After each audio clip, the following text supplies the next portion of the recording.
What's going on, everybody? Thanks again for joining me for another BGCast live podcast. It is not Wednesday, it is Thursday today.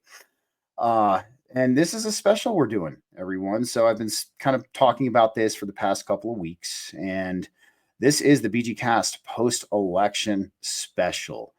And I wanted to do this for the sheer fact that this was a very interesting experience for all of us. I don't think anybody expected the outcome to be as smooth as it did. I don't think anybody expected it just to happen the way it did. I'm kind of still at a loss for words for it. We all were kind of gearing up for this long, drawn out uh, kind of shit fest, putting a vice grip on the patience of the American people. We all kind of thought this would happen, but nonetheless, what it seems to be right now is we had a quick, speedy victory for Mr. Donald Trump.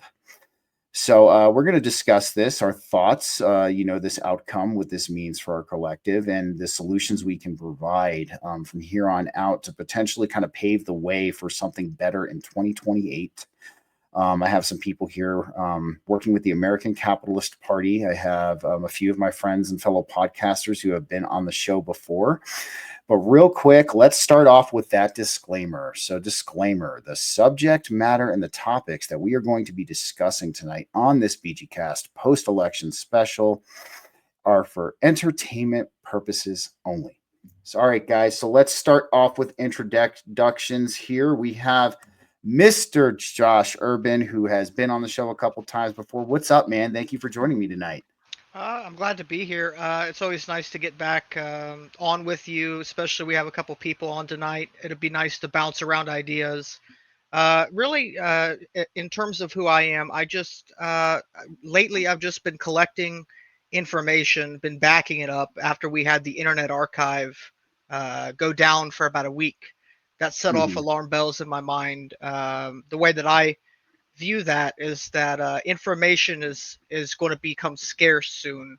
So it's Mhm. smart to just have as much information as you can find. And I mean, in doing that, if you kind of summarize it, look through it, you'll find more questions than answers. Usually, you'll I find more questions than answers. I'm with you on that, man. And you're doing a lot of good for the community, and I appreciate you, dude. You know that, and I can't tell you that enough, man. And so next we have up Mr. Freeman and Mrs. Sneath. Freeman has been on the show before. Sneath has not. She made a brief guest appearance vocally on the last one when I was talking with Freeman, and she wanted to come sit down here with us tonight. They are working with Mark Pellegrino and the American Capitalist Party. You guys remember I had Mark here on the show. So they have some good solutions to bring to the table tonight. How are you guys doing? Live and breathing. Just happy to be a part of this little group and panel. Really looking forward to the conversation and discussion. Really hoping to reach all possible ears and receive all kinds of ideas that we can take and move forward, because the duopoly doesn't work and it's falling apart right in front of us. And an amazing dumpster fire that will light the marshmallows of my s'mores. I like that, man. I like that. We can burn it down and have a steak dinner while we watch it burn. I like that idea. Alrighty, guys. We have Mr. Andrew Lordson from Heavyweights Light Feels. What is up, man? It's good to have you back on. How are you doing tonight? Hey, I'm doing really well. Thank you, Stephen, for hosting. Thank you for inviting me. I just want to start off real quick and just say justice for Peanut. That story has particularly saddened me because I love animals. I love nature. And if you don't know what happened, the story of Peanut the squirrel, you must be living under a rock. But ultimately, that is one just perfect example of why I believe the state is immoral, why we as humans, if we ever want to evolve, we need to actually update our sovereignty. We need to strive for a stateless society. And when we reach that point, that's when we will collectively evolve, I believe. Um, and I don't mean that in like the commie Marxist sort of way. I believe anarchism, specifically anarcho capitalism, is the most moral path we can take to provide humans with sovereignty, dignity, and yeah, that's where I'm at. Awesome, man. Well, thank you for being here, and of course, one of my favorite guests, my good friend Chris Matthew. Hola! Hey, Stephen. Thanks for having me on the panel. Hello, everyone. Honored to be here. I am host and producer of Forbidden Knowledge News, creator of Forbidden Knowledge Network, filmmaker. I am for entertainment purposes only. I'm definitely here for entertainment purposes only, but I am all about the solutions. So I am looking forward to hearing you guys' ideas and maybe sharing some of my own strange things that bounce around in my mind. So we're going to have a I good love time.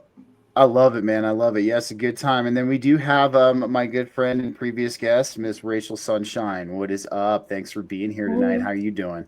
I'm good. How's everybody doing? I'm looking forward to this. Thanks for having me on, Stephen. Absolutely. Yeah, I'm just a psychopath about hating the government. Totally agree with Chris and Andrew and Urban and Alex and Sneath. I'm looking forward to finding a good solution to what the hell is going on here. So hopefully we can figure that out tonight.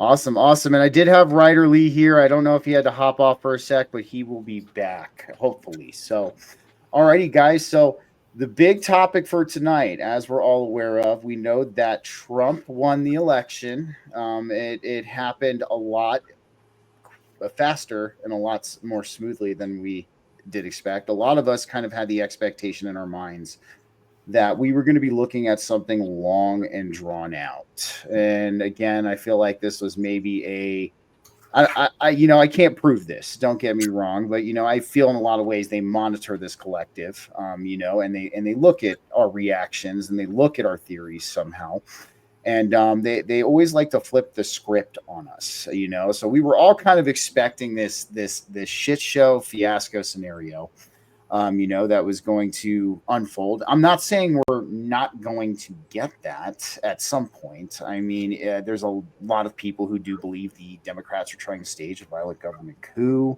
There already are protests occurring. Yep, and so who knows what we're going to be looking at coming up towards January 6th on Inauguration Day. It could get interesting even then. So what we're going to do right now, guys, is I'm going to go around the room and let's start off with Urban because he is directly to my right. Urban, let's get your thoughts and your opinion on the outcome. I know you brought it up briefly before the show, but if you don't mind rehashing that, that would be awesome for me, man. So my opinions on the results of the election, when I had been studying what was going on and leading up to the election, I thought there would be a little bit more chaos than there ended up being. I was very much under the impression that the election would be delayed, at least by a day, maybe two, nothing crazy, but that there would be a little bit of a delay. That way, if the subtle tricks that were happening out in the different states didn't work, that they would have time to take control over the results. But the way that I view this is that it was pretty clear cut. It happened pretty easily. There was not much of a delay. There wasn't much issue with it. It happened very quickly. So what that either tells me is that there was an overwhelming majority of turnout that led to it being an overwhelming victory, or more likely that it was set up to be that way. Because if you take a little bit of a look at the numbers are pretty average. I mean, it was nothing like 2020, but both campaigns had run very extreme elections, and I say that on both sides. The right, the left, the Democrats, the Republicans. On both sides, they've kind of went towards extremes that they've never been to before. The rhetoric that was used, the techniques that were used, the tricks that were used, that we know of, are some of the most extreme that have ever been done in political elections. So I was a bit surprised, but as always, I ask questions. So the way that I'm looking at this is, what questions should we be asking about the way that this is going? Is this a little bit too smooth? Are people reacting a little bit differently than they normally would. I think we should, at the end of the day, people now are tempted to stop asking questions. You know, they want to celebrate. They want to say, okay, we won. The game's over. Don't believe the game is over. The game is not over until it's over, and it's definitely not over yet. So we need to continue asking questions. We need to continue, at the very least, holding the government accountable. That's what our role as citizens are. Doesn't matter if you're on the left, doesn't matter if you're on the right. As citizens, people who don't serve in the government, people who don't hold office, we're compelled to question the government and hold them accountable. And that's what we need to continue doing. So I'll turn it over to the next person. I think that's it. That's good, man, because that is it seems like it's the elephant in the room that we're dealing with right now, and that's why I've almost said that in a lot of ways I feel like we're not dealing with cognitive dissonance anymore. We're dealing with some kind of hypnosis, and of course that's just my opinion. Absolutely. You know, I can't necessarily prove that, but you know, when we're looking at how a lot of people are acting in the American collective today, when it comes to both sides of the bipartisan spectrum, we're almost seeing like this hero worship kind of occur, this idolatry. It's Absolutely. almost, yes, I mean, we even talked about that with, you know, when Trump got shot and everybody wearing the bandage on the ear. It was almost like a cult like mentality. So definitely good sum up, my friend. So let's get to Freeman and Sneath. What are your thoughts on this outcome? I have got to hear it from you two. Well, you know, I agree with a lot of what Urban said. I think that both sides ran some pretty extreme campaigns this time around, and you know, you hear a lot of the same rhetoric every 4 years, right? It's the most important. The world will end if you don't vote for this particular candidate. But at the end of the day, I really think why we saw such a massive victory for Donald Trump is because America does not want socialism. At the heart of it, America made it very clear that it was not on board with Kamala's lack of economic understanding. They were not on board for higher taxes. And over the last 4 years, our country has really been hurting financially. Prices of everything are up, and that has been a huge voter concern, one of the most important voter concerns this time around. Do I necessarily think that things are going to get better under a Trump administration? Not really, because Trump is proposing his own tariffs, which are going to hurt the American voter in their own ways. Prices are still going to go up on certain items. You know, we all know how this works. These corporations pass the cost off to the consumer. They get rid of staff, unemployment's going to go up. So I don't necessarily think that it's necessarily going to be better. I just think it's not going to be as bad as it would have been under Kamala's administration. And I think, honestly and truly, Americans are they really chose the lesser evil. What they felt was the lesser evil economically. I mean, the two top important issues were economics and immigration. And so Trump has been very firm on immigration, for better or worse. And with the economics being the most important, Trump, his way's a little bit safer. He's proposing something that's not as extreme as what Kamala has been promoting. And really, you know, she ran this whole campaign on, we're going to give first-time business owners all this money. We're going to give people, you know, loans they don't necessarily have to pay back. You know, they're forgivable loans. We're going to give first-time home buyers. But the American people are not stupid, right? They understand that that money comes from somewhere, and where it's coming from is their pocket. So I really think that he had the edge over Kamala in the campaign area, especially when he's got Elon Musk on board. Elon Musk has done fabulous things for X. He has made it more efficient. He's cut all the fat out. And so that was a big running point for him as well. That's my take. What is your take? My take is that, and you know, Stephen, we discussed this on the last show, and I'm sticking to my guns on this one. The American people didn't really have a choice. It was a knife or a bullet. Gotcha, man. And I agree. I agree with you on that. It was. I definitely resonate with what you said too, Sneath. It was definitely really a choice of the lesser two evils at this point. We're looking at two evils, and which one is going to be a somewhat better outcome for us. I mean, I was even talking with Chris, like, I have a saying, I say we've been in apocalypse when. So like that's kind of the saying. I've been in I was saying that if Kamala were to have gotten in, we probably would have moved towards apocalypse, maybe. But it seems like we're going to be potentially dealing with another 4 years of apocalypse when. So, like, I mean, that's not exactly the worst thing in the world. So I definitely resonate with what you guys are saying. Um, oh, well, we got somebody who wants to join. Maybe I will send Charlie the link here in a little bit. Charlie, thanks for joining us, man. I appreciate it. Let's get on to Rachel. Rachel, what are your thoughts about this outcome? Well, I guess I'm just going to say sorry, guys. I was wrong off the bat. Maybe I was a little too optimistic and hoping that they would pull the trigger. And I truly did not believe that we would have an election here in 2024. I thought that they were going to not have it and install martial law. So my bad for that. My second hope was that Donald Trump was going to win by a landslide, but I don't think it's just the economy that people are an indictment against. There is a literal mandate, in my belief, against the media. The media has lied so profusely about Donald Trump, and they have done everything to basically criminalize half of the country. So if you believe in Donald Trump and what he wants to do to cut government spending, to stop corruption, et cetera, which I don't. The pedophiles, the creepy pedophiles won the election, you guys. They win every election. But that's besides the point.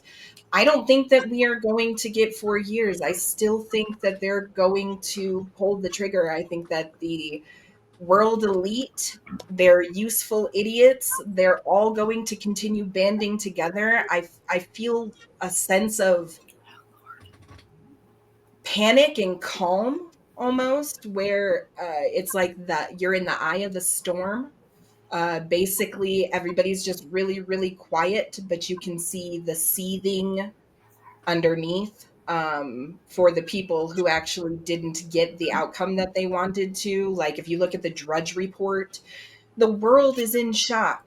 The world is not in shock. The world is only in shock because the media has been lying to them about the American people, about Republicans, about Donald Trump for 4 years. I mean, that is incredible. Plus, so it's not just the economy. It's actually like, who the hell are you to tell me that I'm a Nazi, that I'm garbage, that I'm dangerous, that I'm a criminal, just because I don't want the government to keep stealing from me? That is literally absurd.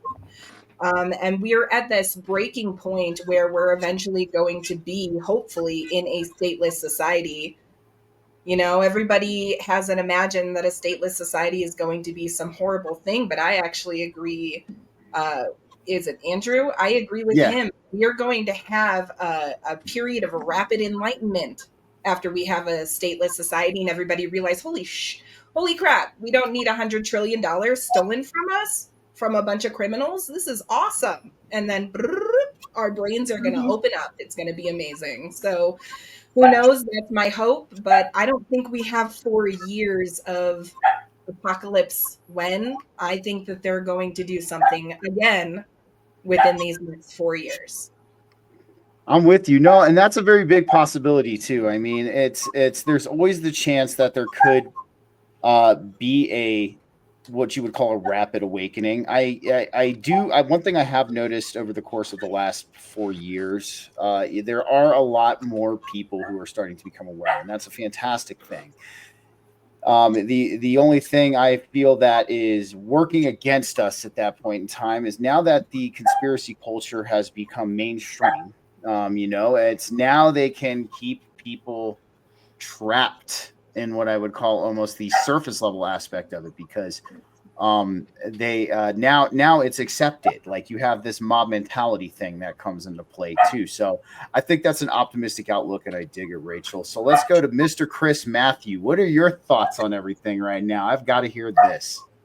Oh man. Well, again, I am here strictly for entertainment purposes only. I don't really follow politics, but I've heard a few times already during this discussion the lesser of two evils. And how sad is it that we, not myself, but those that go out and vote are forced to choose between a lesser of two evils, two parasites that are still part of the ruling class. And from my observations from throughout history, that it really doesn't matter. We're still going to have the same essential outcome in the long run, no matter what Muppet, blue or red, is in that office. And, I asked myself earlier, what's the definition of insanity? Doing the same thing over and over again, expecting different results. Now, I checked out of politics a long time ago, became jaded. I don't know what the answer is. I'm more of a spiritual person. I look into paranormal, occult, it's conspiracy theories, and I have fun with it. And I consider many different possibilities, but I don't pay attention to this divisive theatrics that we're subjected to as an illusion of choice. And that's all it is to me. And it's very sad that people have been so sucked into this year's election cycle, and they've lost friends, lost family, been so divided over this ridiculous nonsense. But I will say that most of the country was pushed because on the left there is an insane ideology that has forced people to, like you said, choose between the lesser of two evils. And I'm all about discussing possibilities for how to rebuild in the future, because all I can see is that if we're ever going to take back any level of sovereignty, the current system we're under has to have a level of failure to where it is allowed for people who aren't in a certain club to be able to get into certain positions of office. And until that happens, I'm not sure what the solution is. So that's why I'm here. I'm looking forward to hearing some of you guys' solutions. My solution is personal accountability. I think that that's what this whole era of humanity is about. Ever since 2020, especially, I think that we are being shown how ridiculous everything is. So we can choose to opt out of it, pull up our big boy pants, take some personal accountability, and not say I'm going to be happy or I'm going to thrive because this Muppeter is in office, or that Muppet or is in office. And there's no way that I'll be happy or I'll make money or this or that because that person is fucking president. It just never made sense to me. No matter who is in office, I managed to find success in my life and happiness. So I think if I've been able to do that, that means probably everyone else can. And I'm not saying we shouldn't have some sort of governmental system. Maybe we shouldn't, but who knows? I don't have those kind of answers. I have the people kind of answers, the more emotional, spiritual kind of answers. I know how to treat people. I know how to treat people around me. I know how to live in a society and treat the planet correctly. So those basic fundamentals I can talk about, but as far as how to rule over a society, I am fucking clueless. So what do you guys I love think? it. I love it, Chris. I love it, man. And that's also, I love what you just said too. It's the personal accountability. If we, whatever direction we choose to move forward in as a collective, that's number one. It's about responsibility, and it is about personal accountability. You know, we have to pull up our big boy pants and our big girl pants in the sense that, you know, we have to be more involved in what's going on. We have to, you know, I think one of the biggest things that happens with our American collective is a lot of the consensual public has been so okay with other people doing the thinking for them, doing the speaking for them. Okay. Basically signing over their brain to other people to do all of this for them. And it's really going to take a hone in on that personal philosophy, that personal accountability in order for us to move forward. I'm a huge believer that we need to push the path of the good person back into the front of our societal norms. And that is the first step that we definitely need to take. So, guys, welcome Mr. Black Pill Phil, Kyle Parker Lewis to the room. We're just going on our rounds, man. We are discussing our thoughts on the outcome. Chris just got done. I'm going to move to Andrew, and then I'm going to move to you, man. How's that sound? I'm in. I thought it was 6:15 on my end where I had to jump in. I was like, but I'm not sure. Time zone, all that confusion, stuff like that. But yeah, I just jumped in. I missed out on a whole lot of stuff. No worries, man. No worries. We'll get you up to speed. Mr. Andrew, what are your thoughts on everything right now? So first of all, I want to say I'm actually thankful that Trump won. And it's kind of sad that we live in a world where I made that comment to one of my coworkers who I thought was politically indifferent, and he got very triggered. Turns out he hates Trump. And I want to circle back to that point in a minute. I haven't always loved him. I have an arc of learning to appreciate him. I don't think he is a savior by any means. I think he wants to leave a legacy where he is seen as a benevolent oligarch. And I use that word oligarch very intentionally. I believe with the people he has surrounded himself with and his desire to leave that legacy, he is going to enact measures that will ultimately slow down the World Economic Forum, the cabal, whatever you want to call them, their efforts to usher in the new world order. I don't think he's going to stop them, but I think if he slows them down, that will give us time to work out the solutions that we need. And so that's why I'm ultimately thankful that he won. I think the reason that it was as clean as it was is because Kamala was just that effing bad. She was terrible. There was no way they could convince the public that she won. And he did just enough. I was expecting to see 100 million votes for him in the popular. That didn't happen, but he did enough. And I want to bring up a point that Rachel had made, how we're kind of in the eye of the storm. I completely agree. Stephen, I have heard you talk about the Hegelian dialectic, and that's where now the cabal is at. They are asking themselves, how can they flip the dialectic? And Chris, you actually provided their answer. They're going to mobilize their useful idiots on the left to engage in civil disruption, societal destabilization. We have to fight the Marxists. And I know that's crazy to say. That is so crazy. People think I'm crazy. And I don't even think at the top, this is the point that people don't realize. At the very tippy top, they're not actually Marxists. They're just power-seeking, evil fucking people.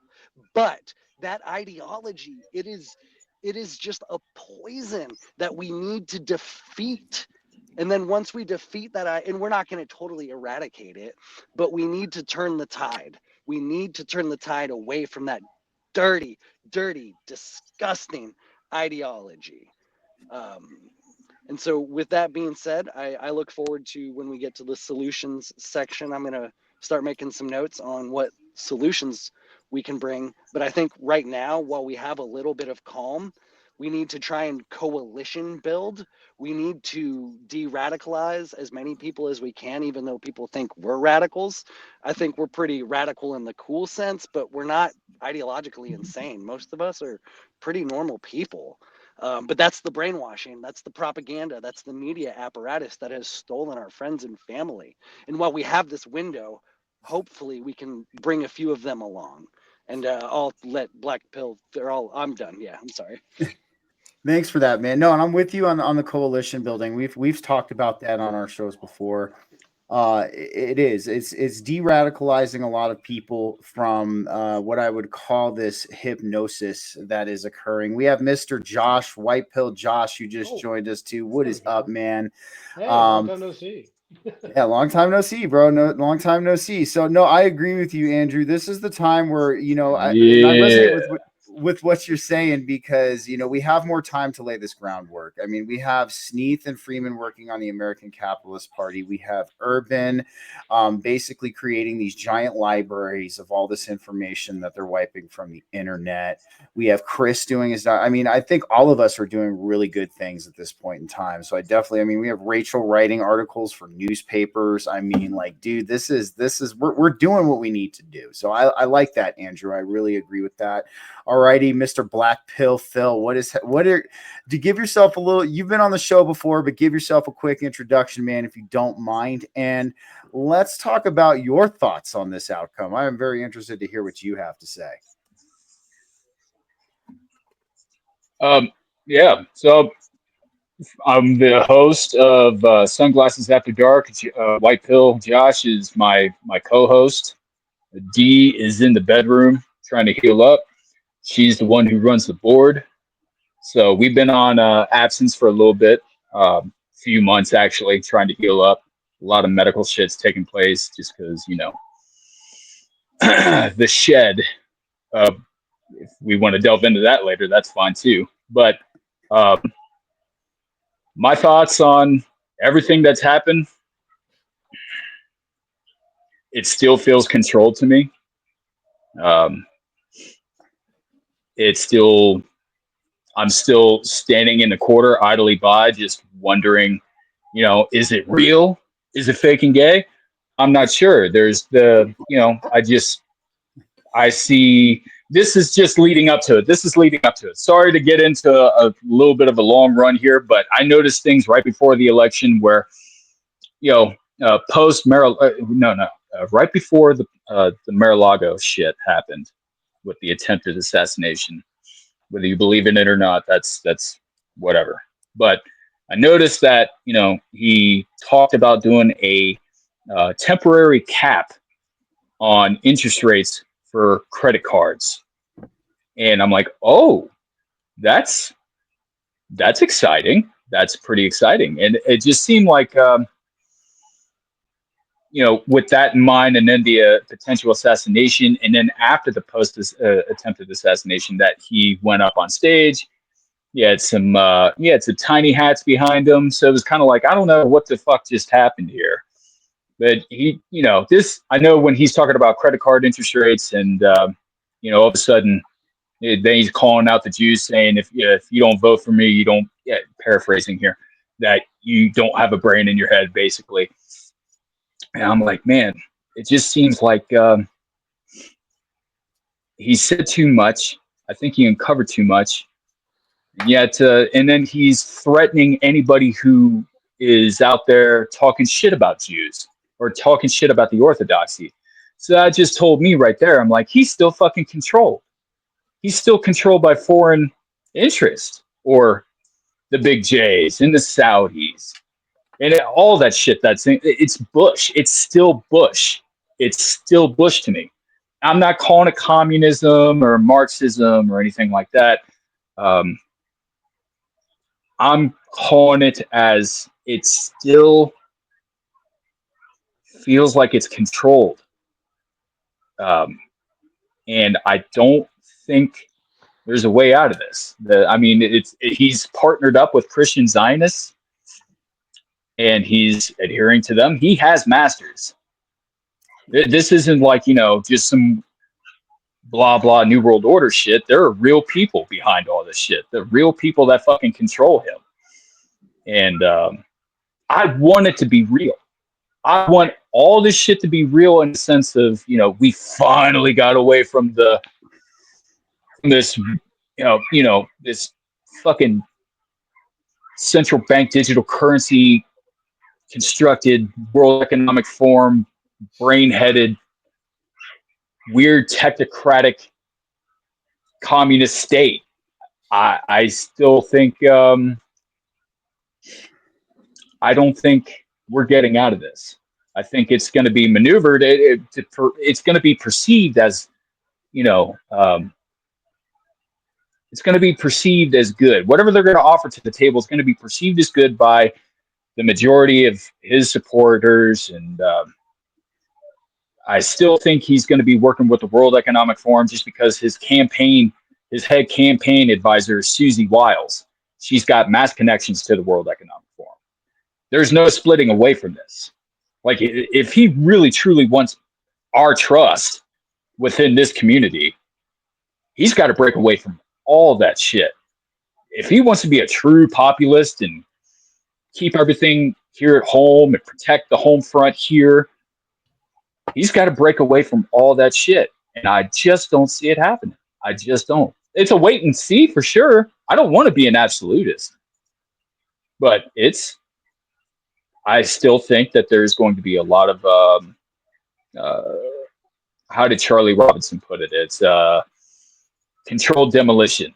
There's still going to be events in the controlled demolition before they bring up a new system. And that multipolar world order that he spoke of like a couple months ago, I think that's going to take place. It's there's going to be less power within the world banking system. There's going to be, I still think there will be CBDCs. I still think there will be like a Western bank front controlled, but for the most part, I think it's kind of like just lurking in the background more than being at the forefront that they are right now, because the BRIC system is in place. And real quick, Carl, I don't want to cut you off, but in the private chat, they were Freeman and Sneath just informed me, and Urban kind of backed this up too, that Susie is now his chief of staff. I guess it was just reported. Mm-hmm.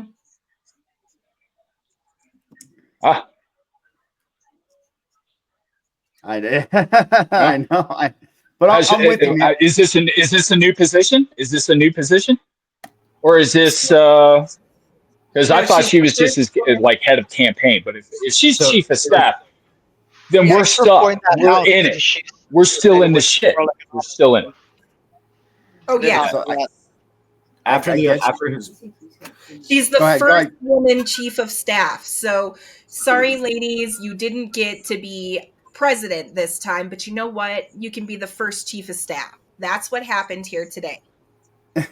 I'm telling you, but I'm with you, Kyle. Like, I see the struggle, and that's why I try to keep myself. I see a lot of people, especially in our community, they fall back into the attachment and the everything that's going on. So I think you got a good head on your shoulders for just keeping that, that kind of third party objective stand back, and you're just kind of being patient. So I got to say I'm just observing at all times. Yeah. I'm observing at all times. I don't want to be an absolutist, even though I've talked some of my shit already this week where I am being absolutist, that he is controlled out. It's just far too long I've been witnessing this shit, and I refuse. I'm being fucking stubborn about falling in line with their game plan. And I know I'm probably going to die before it's all, comes to fruition. That's fine. At least I won't be here for it. Maybe partially for it, but I got you, man. I understand. It's not looking good from my view, from my lenses. I feel you. All right, Mr. White Pill, you haven't been on BGCast in a little, man. It's good to see you again. And well, let's get your little brief intro for you and your thoughts, and then we're moving to solutions, guys. And I'm gonna let Chris go first because he said he might have to hop off when we get to the solutions, and then I'm gonna go to Freeman and Sneath because they have something very cool in the works. I think could definitely be a potential alternative for what we're dealing with right now. And they've been working on the American Capitalist Party and working on its policies and trying to move it into a better place. They've been doing a great job. So Josh, let's go ahead and get a little brief intro from you.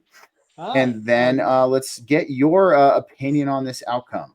Sure, sure. I'm Josh. I'm 37 years old, happily taken, and I'm into some pretty kinky things. So the invite's still open. So no, but co-host of Sunglasses After Dark as well, and I agree for the most part with Black Pill. I feel like something is off here. This whole election was way too easy.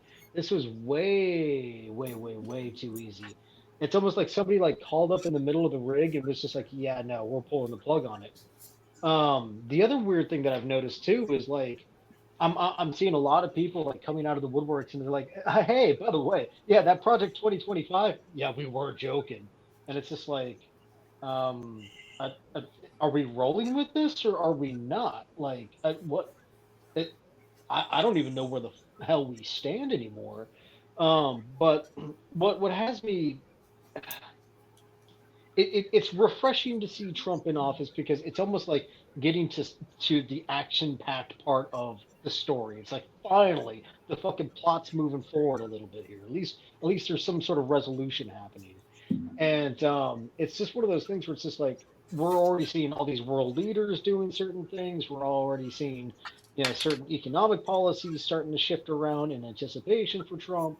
And it some of it's looking great, some of it's looking fantastic. It's like, man, I don't want to die in World War fucking three. Granted, I'm out of the draft age, but still, after seeing what's going on out in Ukraine, where they're just kidnapping old men off the streets to fucking go, die in their bloodbath over there. It's just like, dude, it can happen over here. If they're willing to kill Peanut the squirrel, they're willing to come after you, you know. And I mean, that's the thing is it's just like I'm seeing some good policies put into motion here, and I want to be optimistic. I really do. I'm like, oh man, a fatter fucking paycheck, yes.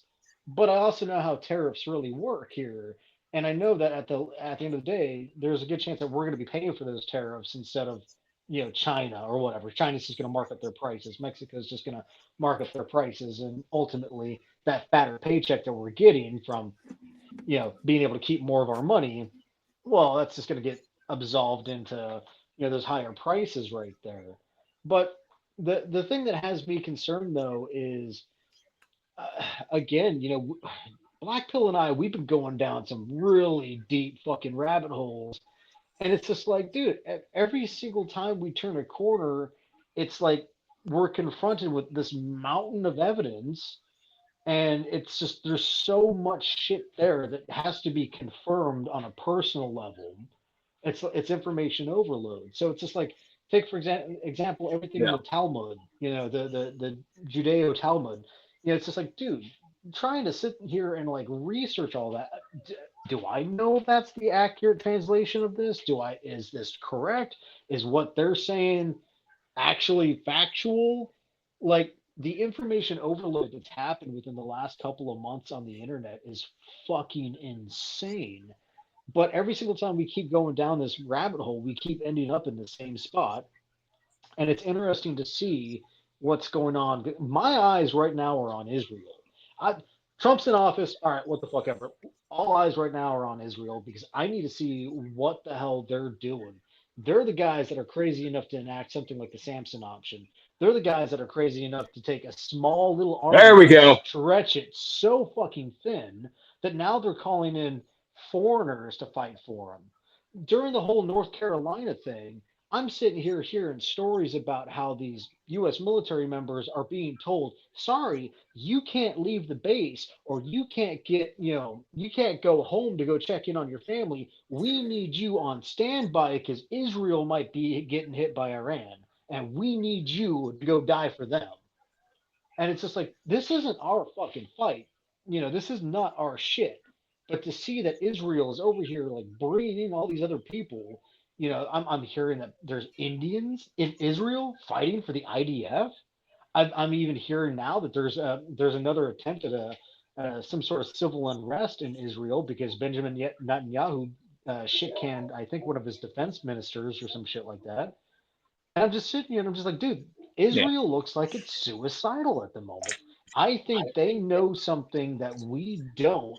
And they're like, you know what? We have to start fulfilling these biblical prophecies ASAP before it's too late. I mean, I'm hearing shit about that.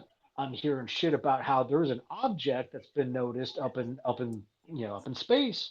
and everyone, and as far as the mainstream media is going, hey, it's just going to whiz past us. It's just going to whiz past us. It's no big deal. Don't worry about it. And I'm hearing from independent sources, people that are like looking up into the sky for fun, shits and giggles. They're pulling up software and they're like, dude, no, this object is like twice the size you said it was, and on top of that, it's on a trajectory to circle twice. And from what everyone's saying is, if it circles twice, that's it. It's hitting. So I'm not sitting here and I'm like, dude, I think somebody knows something that they're not telling anybody. And I think something is going on where they're trying to expedite something, they're trying to speed up something. And I think honestly, at the end of the day, they were probably like, you know what? I will tell you this right now. If Kamala Harris won and Israel got into deep shit, and Israel picks up the phone and says, hey, we need troops over here ASAP, no one is going to go fight that war. All of my homies that are in the military are all sitting there telling me, no, dude, we're not going to go die for fucking Israel. Hell no. That's not our fight. We were there several times. We didn't do dick. We ain't doing it now. Fuck them. Not our fight. But you get Donald Trump in office, and then all of a sudden that good old boy out in Oklahoma is sitting there like, well, Trump's my president, and Trump ain't going to lead me astray. Well, I'm going to go fight with the Israelis, and I'm going to go out here and I'm going to embolden my Christian cross, and I'm going to go on that crusade. You get out there and you got the Jews pissing on you, you're spitting on you, you're just a fucking meat puppet for them. Yes. I understand. I understand your sentiments, man. I do think there is something going on that there is something that nobody's telling us. I agree. It's always the sleight of hand. It's always there's always something on the back end, man. So I agree with you. I think that's a good observation. All right, guys, let's move into solutions. I'm gonna have Chris kind of take the stand on this first, and then we'll move to Freeman and Sneath, and then we'll move to Rachel, and we'll kind of like bounce back and forth, and we'll find this good rhythm. Everything's been going pretty good so far. So, Chris, one of the biggest things that you and I resonate on, man, is we need to. This is as far as I would say, maybe not a political solution, but more of a collective societal solution on how that we need to kind of push the path of the good person to the forefront of our societal norms. I am a huge believer, and we've talked about this before, that the path for truth, the path for freedom, it should walk hand in hand with some kind of spiritual path. Of course, that's just my opinion. If the spiritual path is not for you, at least at minimum, the path of the good person. And I think that needs to be kind of pushed to the forefront, because what we see a lot in our society today is we see a lot of the dark triad psychological traits, such as sociopathy, psychopathy, narcissism. They are put on a pedestal in American society, and I think we need to kind of take them off of a pedestal, and we need to bring back things as civil discourse. We need to bring back like I said, the path of the good person, all of us being a little bit better towards each other as people. So I kind of want to hear in your minds, at least, because I know you have strayed away from the politics. Let's talk, social solutions that we can kind of do to start to band us together and make us a little bit more unified as an American collective.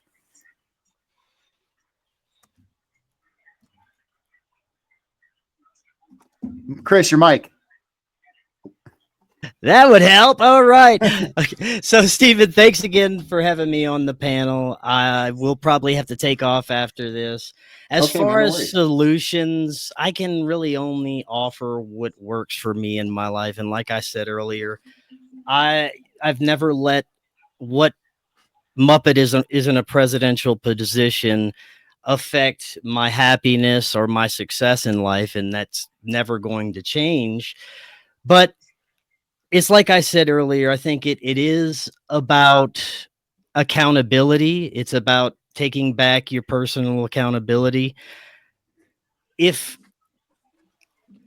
I would have to offer solutions for anything outside of my own life and, offering what I've done, which is taking care of, myself spiritually and emotionally, and having a foundation to where it's easier for me to navigate some of the madness going on. And again, I look outside and I don't see that the world is as bad as it's portrayed in the media and on social media. If I had to offer a solution for politics, I think that every person running for an office should have multiple doses of high powerful psychedelics before even considering running for office, because most likely they'd decide that it's bullshit and wouldn't even participate, or they might have their shit sorted out enough to not be a parasite when it comes to the position that they're in. But other solutions may be, if you feel like you can contribute, run for a local office. Maybe put your talents and your ideas up and offer them up in a position that you might be able to run for or achieve. And other than that, I would just say that we need compassion. I think we need to at least consider other people's ideas, and at the least be understanding and compassionate when it comes to considering other people's ideas. And there's a lot of identity politics and identity bullshit, and maybe we should just start identifying as human beings. That may start to solve a few fucking problems. But that's what I'm going to leave you with. Thank you again, Steven. Thank you, everyone. Everyone have a wonderful night. You too, Chris. Thanks for being here, man. I appreciate it so much, man. You have yourself a good night, and enjoy the rest of your evening. I'm actually really looking forward to hearing from Sneath and Freeman at this point in time. They have been working with Mark Pellegrino and the American Capitalist Party. If you guys have not checked out the ACP, I highly recommend you do. I do see it as a possible solution to what we're dealing with right now in this bipartisan illusion. It's I don't know if anybody saw my show with Mark. We kind of dived deep into his thoughts. We kind of went a little bit into the policies of the ACP, and I know Freeman and Sneath have been working with him and helping update these policies and kind of reworking some things. So I'm really interested to hear what you two have been doing with Mark and how everything's going on with the American Capitalist Party. Thank you so very much. It's a little exciting, a little stressful. Today is the official launch day of the website, americancapitalistparty.org. All of our policies, et cetera, are up there and listed. Most all of them, still working on a couple.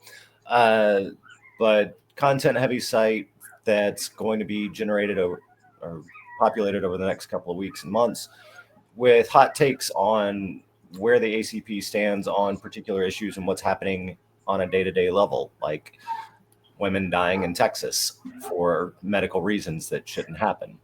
And all of this stems from objectivist philosophies, strictly grounded in an idea of individual rights, individual sovereignty, and, as Chris aptly said, personal accountability.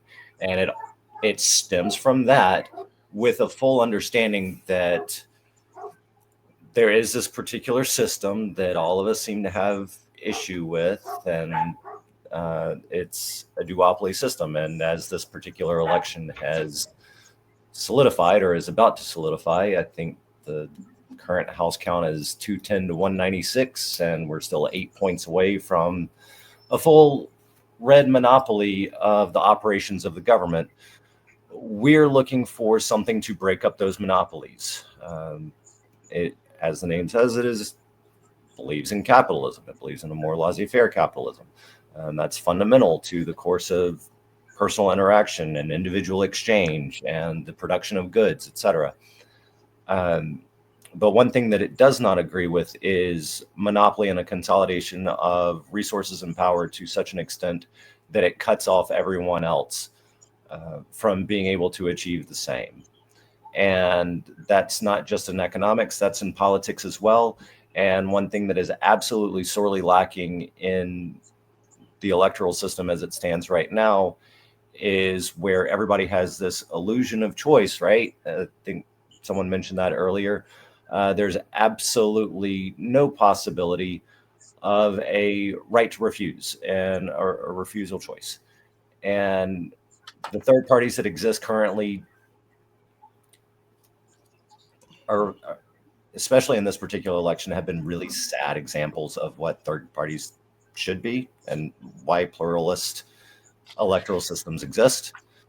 And the American Capitalist Party is working to build larger coalitions of free-thinking individuals that think similarly in order to really challenge and break down at the local level, at the state level, and at the national level, this now monopoly that the RNC has that perhaps other voices across the country might have a chance to finally skip the brainwashing and think for themselves and act independently. Well, and for my part, I really feel that the American Capitalist Party is a party that everybody can get behind. It's not a party that excludes people based off of religion. Now, granted, this is very much of a get religious undertones and overtones out of politics. This is strictly a representative republic sort of laissez-faire capitalism system that 100% supports individual rights, believes the government's only business is in the defense of those rights. Beyond that, the government has no business telling you how to live your life, has no business telling you who you can love, has no business telling you how your children should be educated and what they should be educated. So it really is a system that supports everybody where they're at. I know that a lot of people in the activist community, I've heard it a few times tonight, want a stateless solution. I would object that we need a stateless solution because we do face foreign aggressors. We do have foreign enemies. And we do need to have a government that can defend its citizens. I think we would all agree that the government we have right now is bullshit and it has to go. But a government that acts only to protect individual rights, I think we can all get on board with. I know a lot of people want to, again, they just want to live their life. I think we have a lot of common goals here. Everybody on the panel, I think we have a lot of common goals. The issue is I think a lot of people are waiting for a solution to fall out of the sky. I think a lot of people are afraid to take those first steps into the unknown. But we've reached a point where nobody's coming to save us. And that comes back to personal responsibility, personal accountability. Nobody's coming to save us. It's up to us to fix this. And complacency is what led us to this point. Complacency allowed us to be complicit in what's happening right now. Our silence was their consent. So we need to change that, and we need to start finding where our interests intersect so that we can come together and support each other in the goals that we have. Laissez-faire capitalism, if you believe in individual rights, if you believe that government should only be limited to the protection of those rights, we can work together. You support us, we support you, we can work together. And as I will say, as far as reframing and I wouldn't say that they're necessarily completely rewritten because the idea is the same and the message is the same. But I think that the revised versions of the policies go into much better detail and are easier to understand for the average American that goes to the site. And Mark did the lion's share of that. He was up late and he's got a busy schedule. He was up late making sure that the message was clear and consistent across the board. So he's been fabulous in making sure that everything that needs to be in there is in there. And the new website, we have an amazing guy who has been working on that, making it interactive. I know Mark is going to be a speaker at LibertyCon this year, and we're both going to be down there supporting and educating about the American Capitalist Party. So I really feel like this party is something we can all get behind. This party is something that supports us individually and our personal agendas. And I really feel that it stands apart, especially from the libertarians who've had, it was really disappointing to see the Libertarian Party this cycle, that are kind of abstract, right? The libertarians kind of have some abstract point of views. They're not really solid in their foundations. And I really think we saw that this election cycle when they abandoned their own candidate. They abandoned him in favor of Trump, who is historically a dishonest individual who promised them certain he promised them certain things. He tossed carrots out there. He tossed carrots out there, and they fell for it. And I think that is a prime example of what happens when you're not on solid ideological ground, when you don't have clear-cut positions. You're easy to abandon them. And this party is completely different from that. It is rooted in reason. It is rooted in logic. And it is rooted in the idea of government not interfering with your life. I don't know how to say it any clearer, but just rights defense only. So I feel that this is a viable solution. And the both of us, we're not going to involve ourselves if it's not something that could potentially work. Oh, 100%. And I've known you two for years now. And I agree. I think what you two are doing is awesome. And what I personally feel is it could most certainly be a happy medium, because one, you guys were talking about the fear of the unknown, the stepping into this unknown territory. And I do feel that one of the reasons the American collective has continuously tried to shove a square peg into a circle hole for many, many years at this point is it's because it is all they know. And there is a basis of fear when it comes to stepping outside into something different than has been a habit and a norm. And, I do agree in a lot of ways we have been kind of playing insanity just a little bit when it comes to this bipartisan illusion that we are all kind of dealing with at this point in time. So, I think you guys are doing amazing work. I mean, you two have been on it, and you guys have been like really pushing it. And I look forward to LibertyCon too. And that's good. Yeah, that's going to be a very cool thing. So let's hop on to Rachel, because I know Rachel has some solutions in mind. Let's hear what she thinks would be some good next steps. I mean, Rachel has already been fighting small town government down in the town of Pagosa Springs, and she has been succeeding in fighting this very corrupt small town government down there. So I'm sure she has a lot of interesting ideas that we can kind of work with. And the number one thing I want to say, just bouncing off of Sneath real quick, we all do have a very common goal here. And we all want freedom. We all want bodily autonomy. We don't want to be told what to do with our personal lives, and we want to live in a freer place. And we have to take this personal accountability, and we have to step forward, and we have to have responsibility as people on an individual level. And then we can move forward, and that will help affect us in a sense collectively, because that's one thing I do agree with what Mark says. When we better ourselves as the individual, we do ultimately help better the society that we're in. So that I agree with 100%. So Rachel, let's hear what you have to say. Okay, thanks.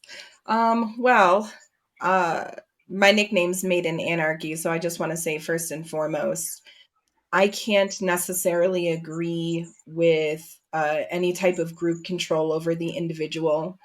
That is known as corporatism as a definition, it's group control over an individual politically, religiously, and economically.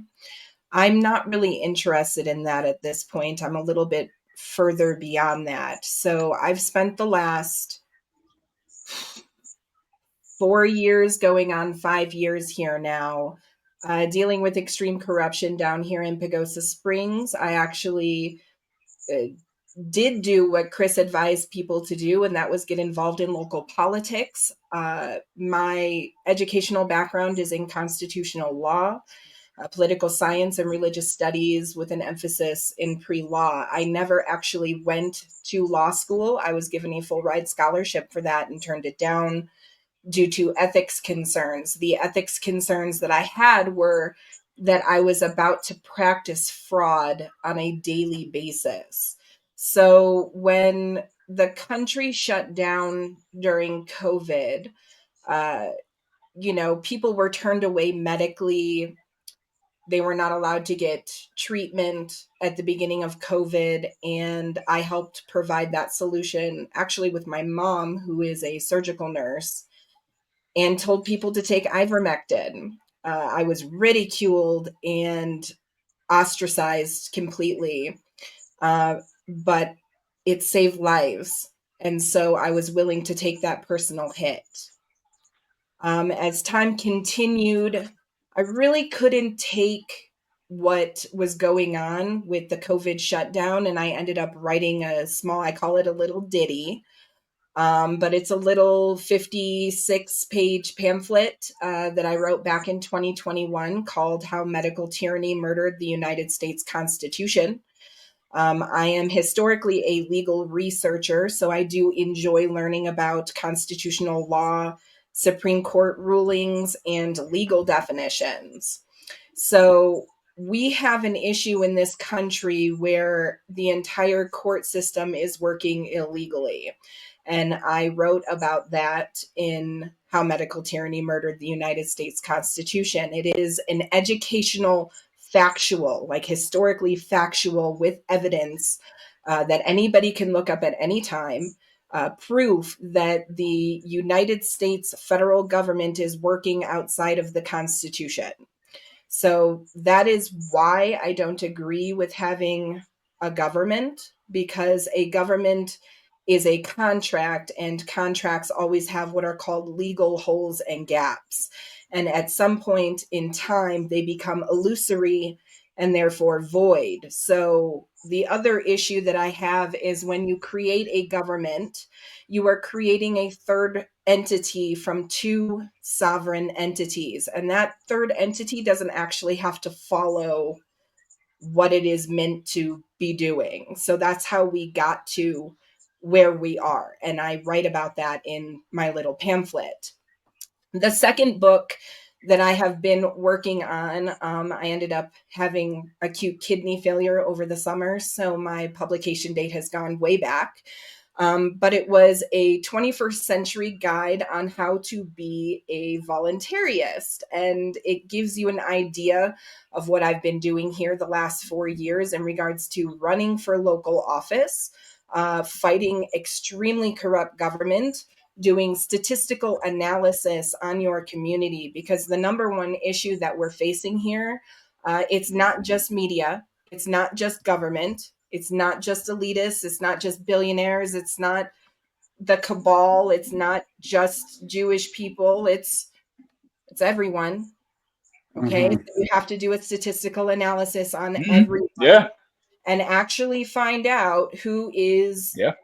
for the corruption, who is not for the corruption, how much freedom you have around you. And I call that your box. Okay. And then I have a little picture here. I don't know. Stephen, can I share it? Absolutely. So yeah, just go to present, yeah, and bring it up. I know you sent it here in the do you want me to do it, or would you like to? Here, let me open it up real quick because you sent me that link. Well, the link is actually, I'm just going to Oh, share my screen here. Yeah, go right ahead. Okay. Entire screen share. Should say present on the bottom, and then I'll add it to the stage. Okay. That's weird. It's not letting me. It says. Do you want to? You have my email. Do you want to email it to me real quick? Email. Hold on. What's your email?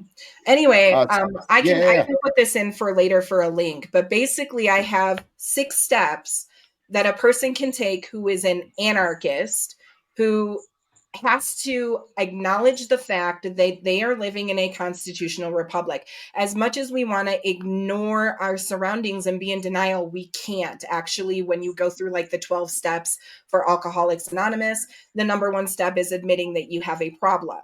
So I'm a strategic consultant. My job is to find solutions for people.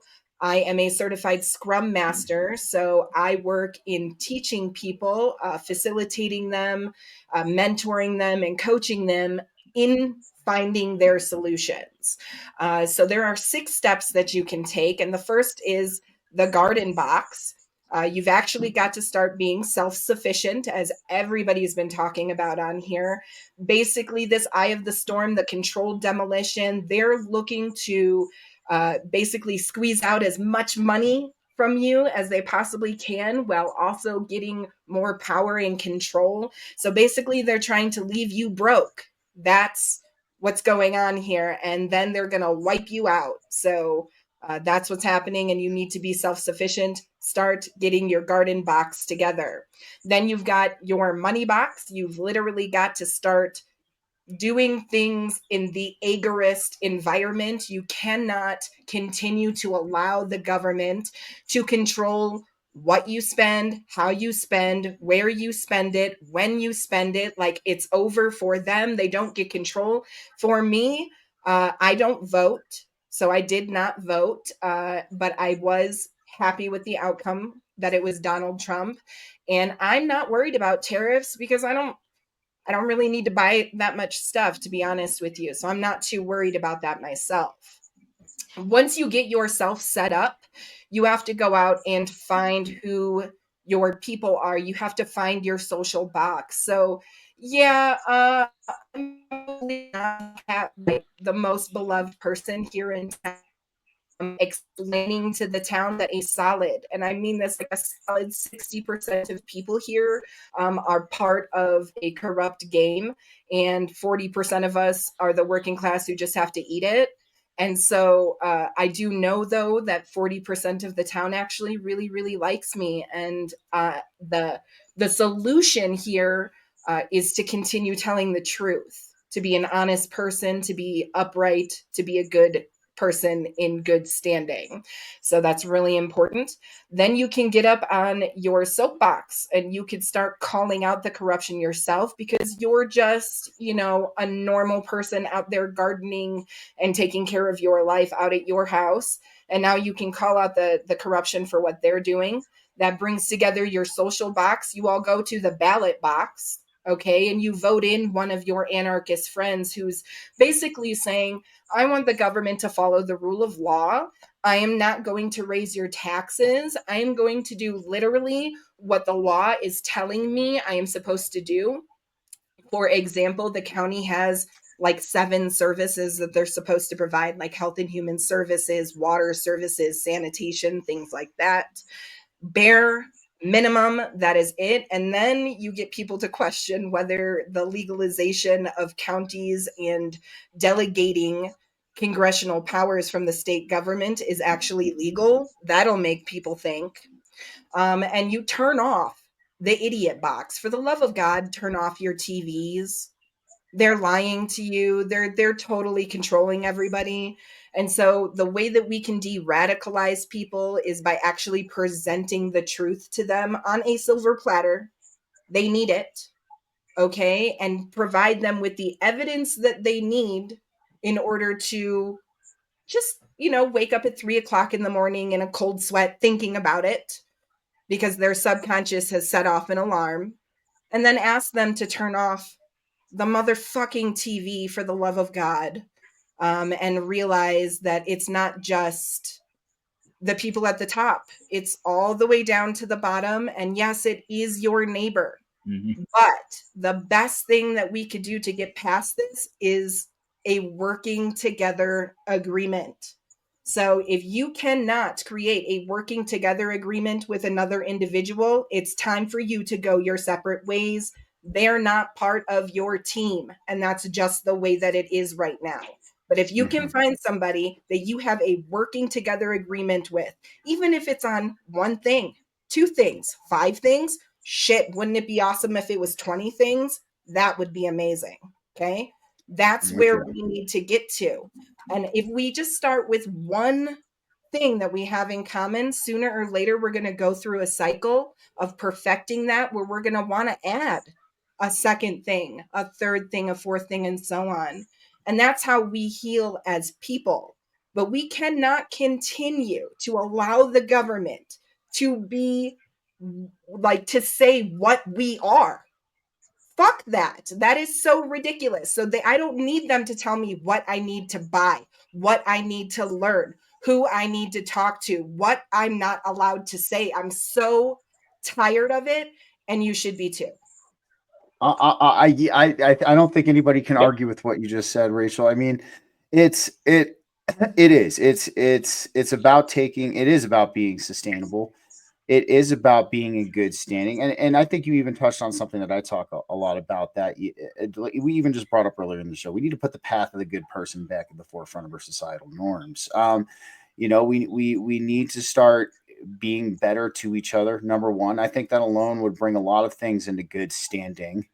And I mean, you have done one thing I'll definitely tell you, you've done one hell of a job down there in Pagosa Springs. I know.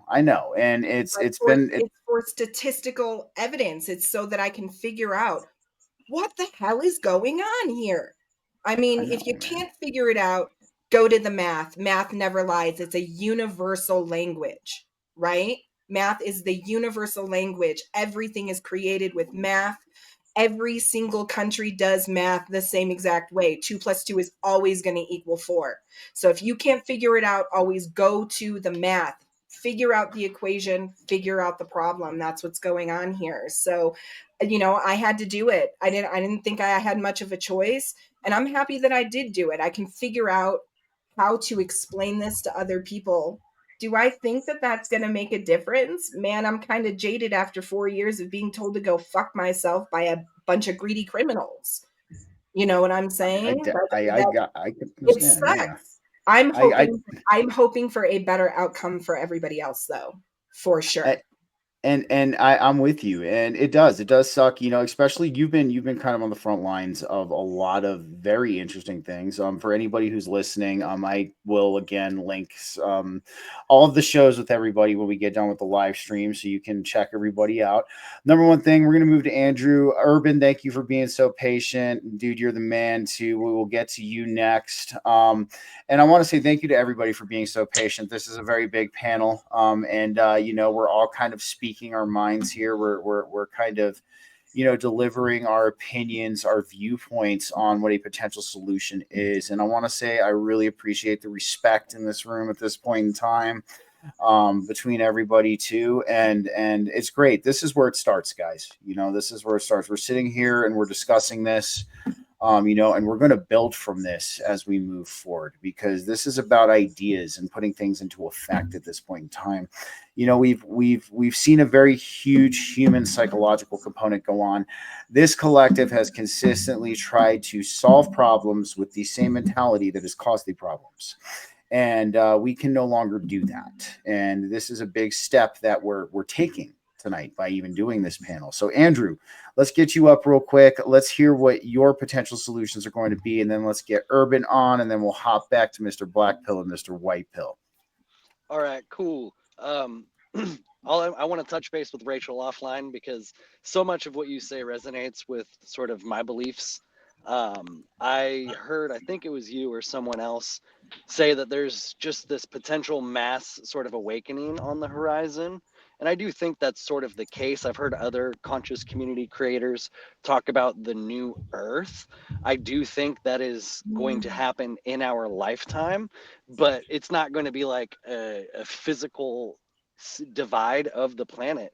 We're going to share the physical reality with these other people, and it's going to be a mindset sort of thing. And in the realm of solutions that's going to help usher this in, it is us building parallel institutions. The old institutions, they've been infiltrated, they are just on their decline. What we need to do is build new ones, but with a conscious mindset as we're building these institutions. I'm a huge fan of a gentleman named Buckminster Fuller. He was a futurist, a philosopher, wrote a really cool book called The Operating Manual for Spaceship Earth. I think we should look at Earth as a spaceship, but a spaceship that has the ability to regenerate the necessary resources for us to live beyond fathomable generations. Um, Something that Alex and Sneath brought up, their American Capitalist Party, that's perfect, because that can work exactly in conjunction with what Rachel is trying to do, which is essentially us infiltrating some of the old systems to break away maybe some of the rust, to break away some of the pieces that are going to hold us back, to enable us to create something that we talked about previously, this concept of, I call them freedom zones. I know everybody has thought of their own sort of version, but areas that are free from essentially government. I like the critique that Alex and Sneath brought up about the fact that we have foreign adversaries. That is something I would love to talk to you two about, at another time as well, because that's a very valid critique. I agree with you.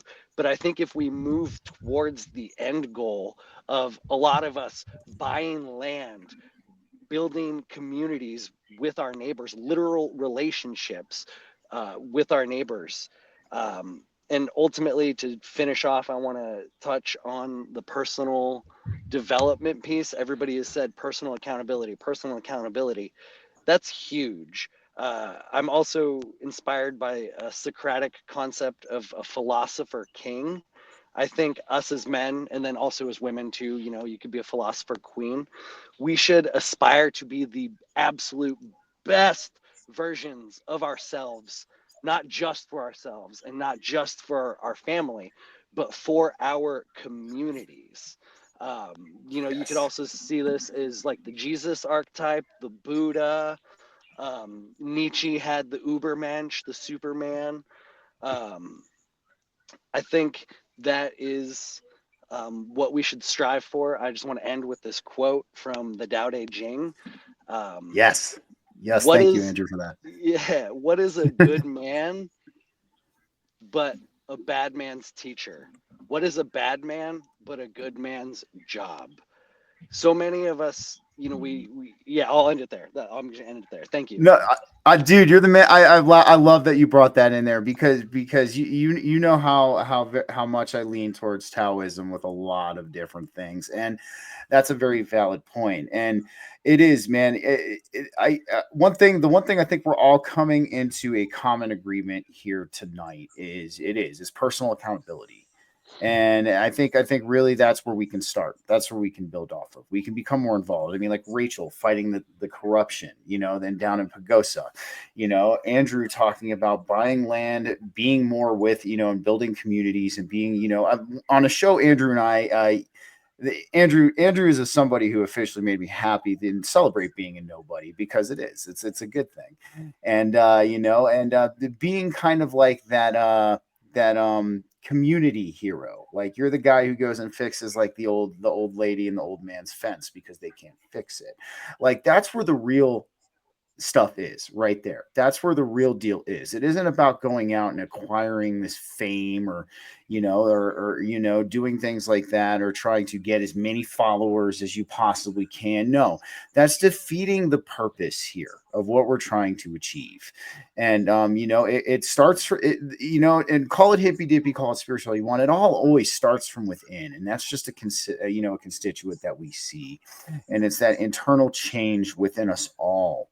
That, and I agree with what what you were saying too about being a philosopher king, a philosopher queen. Why can't we be a nation full of thinkers and workers? Like, like that's definitely something I think that we need to turn the tide on. And let's throw that Rockefeller shit out the window. We're done with that. So Urban, let's get to you real quick, and then we'll hop to Black Pill and then White Pill, and then we'll do some closing thoughts. I don't want to keep you guys all night. I know some of you guys have some responsibilities. And let me tell you this, Andrew, you definitely want to talk with Freeman and Sneath. They are living that life right now. They have the land. They have emus that constantly escape. It seems like it's they do a great job though, man. So yeah, you guys definitely want to link up, and you know where to find Rachel. You can find her on my friends list, man, and swing her a message too. Let's start connecting with each other more. I love that, and I think that's what we need to do. So Josh, let's hear what you got to say, my man. Let me throw some credit to Josh real quick. Josh has done a lot for the community. Not a lot of you all know about him, but he has been making these databases and these libraries of all of this information that they are trying to scrub off of the internet. He has been taking initiative, man, ever since I met this guy. And this is what gives me hope. Josh is only, you're 24 still, right? Or you're 25. You're 25 now. Yeah, man. So when I met Josh, I was immediately impressed. I'm just going to put it that way. And he has been doing the community such a solid by helping save this information, making sure it doesn't get wiped out. It doesn't fall prey to the scrubbing that's going on at this time.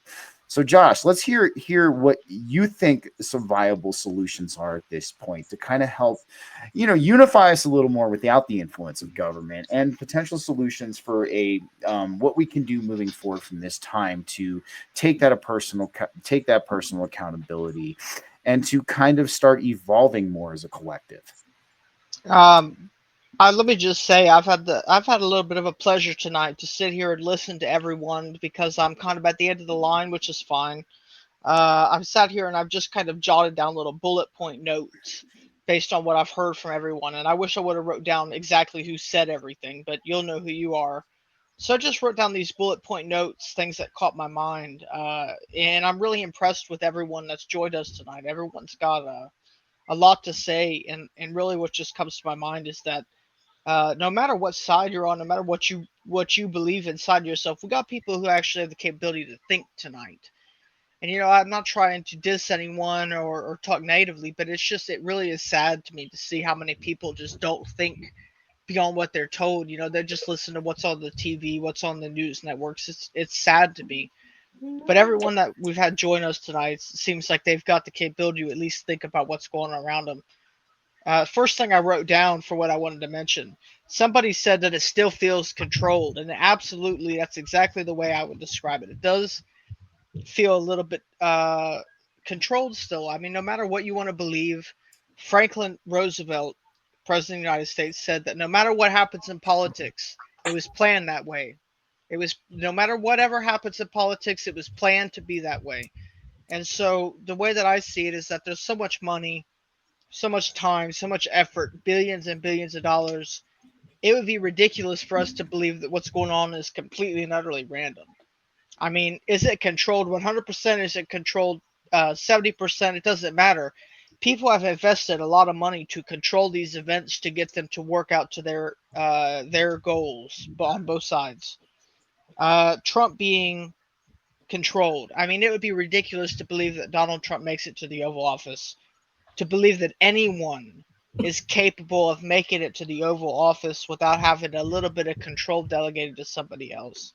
The way that I look at this, based on what I've looked at, it's very likely that Trump has a blackmail tape with somebody somewhere.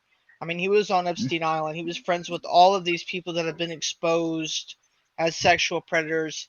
Let's say Trump is not involved. He probably has got some type of blackmail file being held somewhere. There's a lot of different, where could that file be being held at? There's a lot of different explanations to that. But somewhere, I do believe that he is subservient to somebody, because I don't believe that you can actually make it to the Oval Office without being subservient to somebody. If I was the most powerful person in the world, you could bet your ass I would not want to go to the Oval Office. So I would find somebody that is going to do what I say, and I'll send him to the Oval Office with my billions of dollars. And I'm really sorry. I wish I would have credited people for who said this, but I was just kind of jotting them down as they came to mind. Somebody said that it's this idea that we all want it to be real, and I agree with that wholeheartedly. It's this idea that we're watching what's going on, and we really want it to be real. We want, oh, Donald Trump's probably the better of two candidates. Is that true? Is that's not? It's not what I'm talking about. Let's say that I think, okay, the election's over with, it's done with. Let's just hope Trump could be the person that we need right now. We all want it to be real because we all got a stake in this. We're all American citizens. To a certain extent, this is our posterity's future. If you're a parent, if you're not, this is our posterity's future. When we die, this is what we're going to leave to our uh, inheritance, the people we leave the world to. So we want it to be real, but at the end of the day, they've applied this scientific approach to it. It's fascinating. The fact that a part of me really believes that they've invested so much money and so much time into this, that they know how to play us that way. They know that we want this to be real. So, how can we maximize the gain from letting the people think this is real? For instance, today I believe Vladimir Putin says something about this is the end of the New World Order. Trump won, and so this is the end of the New World Order. And I'm just sitting here thinking, I mean, do you really think I'm going to believe that? This has gone on for hundreds of years, and you think that Donald Trump winning is the end of the New World Order. If you believe that, then you really need to investigate the evidence around you, and you need to ask some more questions. I'm not going to say you're wrong. I'm not going to say you're right. But I'm definitely going to say I don't believe you have the whole scope of the situation. Let me just, somebody had mentioned the central bank digital currencies, and I just jotted down, according to the research that a good close contact of mine, Pastor Corner, has done. The way we are looking at this is that XRP, which I believe is Ripple, is the highest contender for the next central bank digital currency. Once it becomes valued at $1, it's very likely the Fed will implement that as the CBDC of choice. And at the end of the day, you've got JD Vance, who's actually from the same area that I am. JD Vance is a member of Yale Secret Society, Skull and Bones. Oh boy. And so he's been mentored by Peter Thiel. And if you do a little bit of research into Peter Thiel, you'll figure out that he's on the Bilderberg Group committee and that he's very highly involved in central bank digital currencies. So if this was an installation, if Trump was to be installed, it'd make a lot of sense that J.D. Vance would be right there, not in the spotlight, but off to the side so that he could dictate orders from the Bilderberg Group. And, if Trump doesn't make it the full 4 years, that J.D. Vance would be in control. I think no matter what's going to happen, J.D. Vance is going to be Trump's successor. Trump has not got another term. This is his final term. He'll serve 8 years. I think J.D. Vance is a good talker. He's got good skill politically. I think he'll be the one that they're going to groom to be Trump's successor. The idea of a controlled demolition, somebody said the Trump controlled demolition of the United States. That's a perfect way to put it because that is exactly what I see to be happening. What's happening is, for instance, if you're out driving your car and your car has got a blown hose, you're going to wrap duct tape around the hose of your car and you're going to try to make it home so that you can fix it. At the end of the day, all the people at the top of Wall Street, they're really just wrapping duct tape around this whole thing. The whole thing is literally failing, and they're just trying to keep it afloat long enough that they can get their wealth out of the country. So they don't want to keep their wealth in dollars. They most likely want to transfer their wealth to China, to one of the Eastern countries, which is going to be, in my opinion, the next economy to grow. This happens approximately once every 500 years. Once every 500 years, they'll transfer the wealth to the other side, and they'll just try to balance the black and the white. So I believe they're trying to get their wealth out of the country, and they're really just trying to keep this broken car going at the end of the day. I mean, it's really the only way that I can compare it. You're out and you're trying to get home, you wrap some duct tape around the blown hose of your car, and you try to make it home. That's a good analogy, man. That's a good Urban. Let me tell you what, man. I wasn't lying when I said you impressed the hell out of me, dude. I appreciate Like, yeah. I wasn't lying, man. Urban is the forefront leader of this in the younger generation, man, and he is doing a fantastic job. And I'm not bullshitting you, dude. So no, Thank you for all seriously, at that. the end of the day, everything that I'm saying right now, everyone else that's been in here with us has helped me form it, because I really have to say, I'm just reading off bullet points right now. Everyone in here, and again, I really am sorry that I didn't exactly say who said what, but everyone that's joined us today, I've really just been kind of taking what you've said. I've just been writing down these little bullet points, because I'm thankful that I truly don't care if you're on the right, the left. I really don't care. What you're saying tells me that you have got competence and that you're questioning what's going on around you. And that is, at the end of the day, it's all that I really care about. I'm Somebody, with you.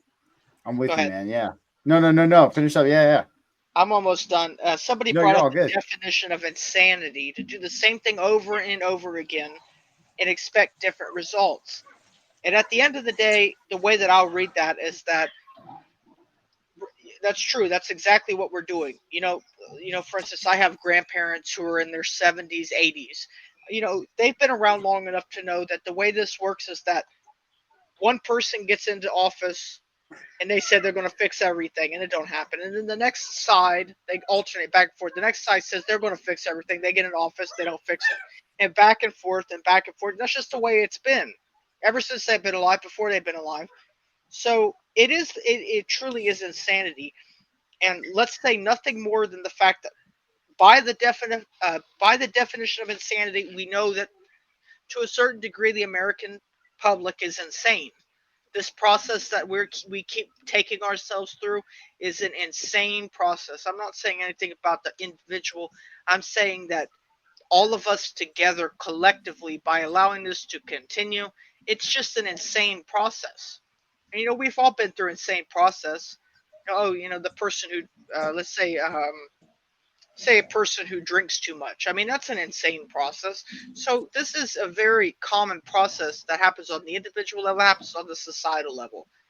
But we are perpetuating an insane process. I mean, to think that this process is ever going to benefit us, the people that work jobs, that go to work every day, that are struggling to make it by, we don't have money to donate to the campaigns, nothing like that. So to believe that this is ever going to benefit us into a higher economic group, it's insane. And I think there needs to be some type of consideration for that. I mean, I don't necessarily know what would be the answer. I don't know. But I do believe that we are continuing an insane loop, and to believe that we're ever going to fix the issues going through this loop, it is insane.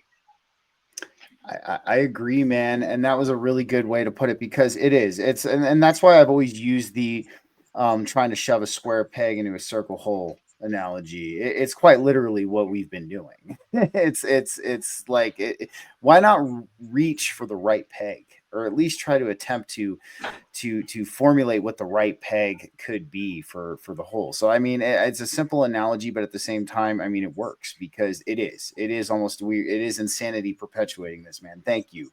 All right, Mr. Black Pill Phil, and then we got White Pill next. What do you think some solutions are?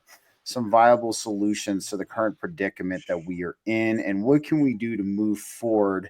One thing I'm going to add that, I think that is occurring here tonight also, man, the biggest threat to what's going on right now is all of us finding some kind of unification without their influence. What happened to everybody in the past who tried to do this? Yep, they came by, and they wanted to kill the people who tried to unify everybody without the influence of government. I mean, it's so that with that alone, we can look at this and be like, this is definitely one of the biggest threats to them. If we find some kind of common goal as a collective that throws the ball into our court, that makes them at that point subject to us. And that's going to be eventually what will hopefully happen. I mean, it's something I'm trying to do here, and I think we're not off to a bad start. I think we're doing pretty good right now. So, Mr. Black Pill, Mr. Kyle, let's hear what you have to say, man. Just to be completely transparent and honest, I'm the wrong person to ask for solutions. I mean, I live in the high desert in a village of maybe 1,500 to 2,000 people here, and we all keep to ourselves. I mean, yeah, we got a community page. We communicate with each other or whatever. And when shit hits the fan here with the snow or fire evacuations, things like that, people really, really do help out around here when disaster comes. But as far as like the normalcy day to day, you know, everything in between, there's not much here. It's not much to build off of.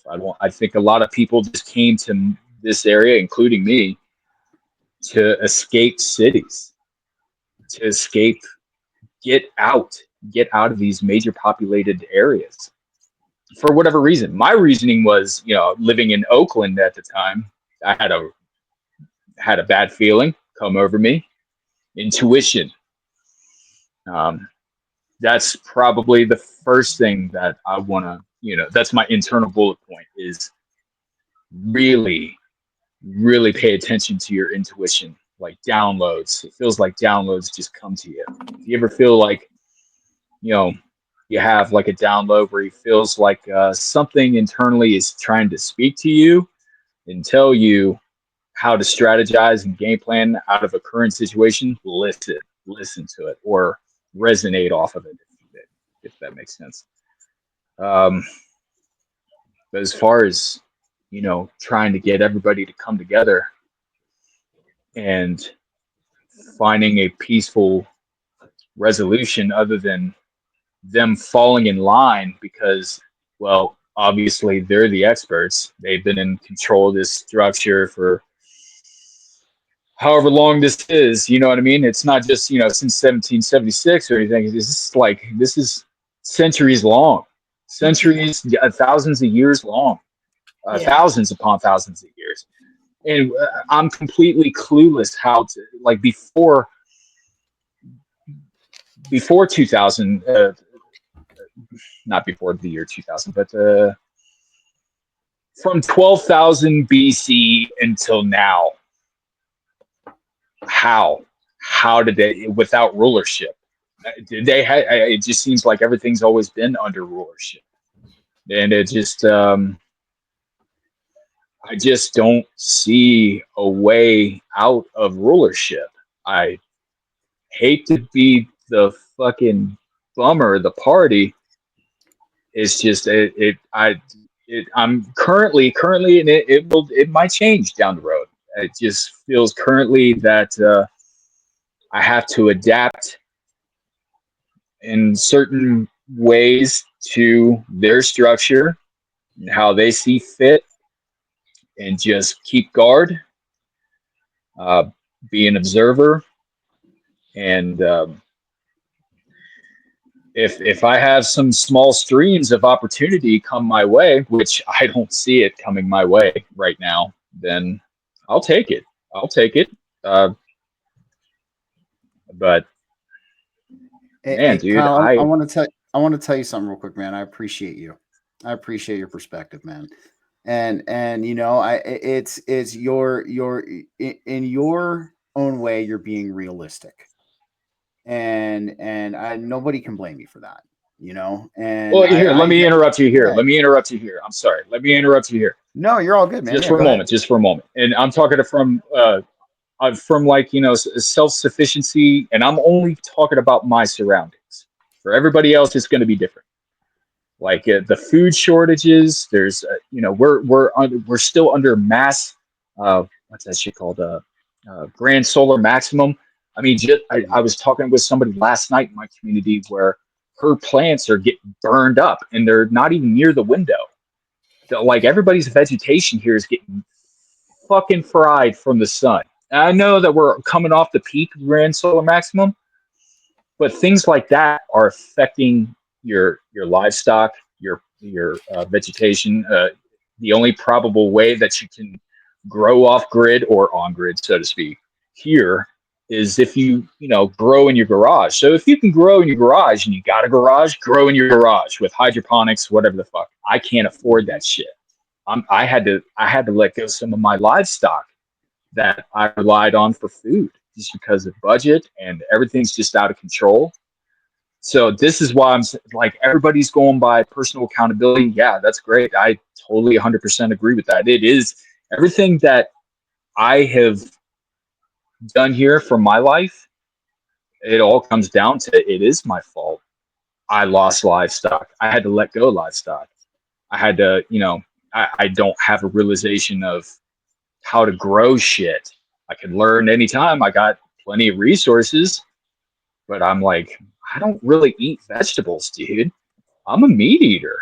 And I just lost livestock because the hay and the feed that it takes to put into livestock, that has gone exponentially out of fucking control. I can afford it when I can, and then I can't because of I got to eat. It's got to be convenient, and it's like when you think about being self-sufficient, it's supposed to be cheap, but right now it's not. It's not, and I don't know if it's ever going to be because they're going after farmers too. And even though Trump is in office, yes, farmers stand a chance. But with everything external outside of that, where I'm talking, shit that we really can't control with the sun, it's fucked a lot of things up here. Guys, I want to On top of announce that, something it's real quick. I'm You guys baffled. I'm Yeah. with you, man. I want to. So X booted our stream. I just got a notification here on my That's That was StreamYard probably, that was probably that me. Way to X start the just new fucking era. X just Hey, who booted was our it that got stream, us dude. booted off? I want to give you a pat on Is the it back. because we Whoever got said us the booted G off next, word? I want.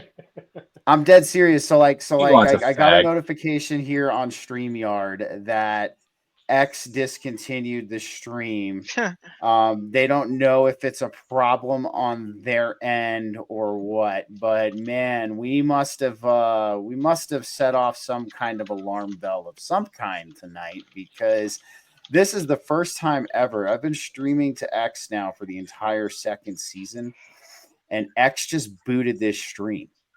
So yeah, this is I may have brought up the Jews a couple times. I said the J word. Yeah.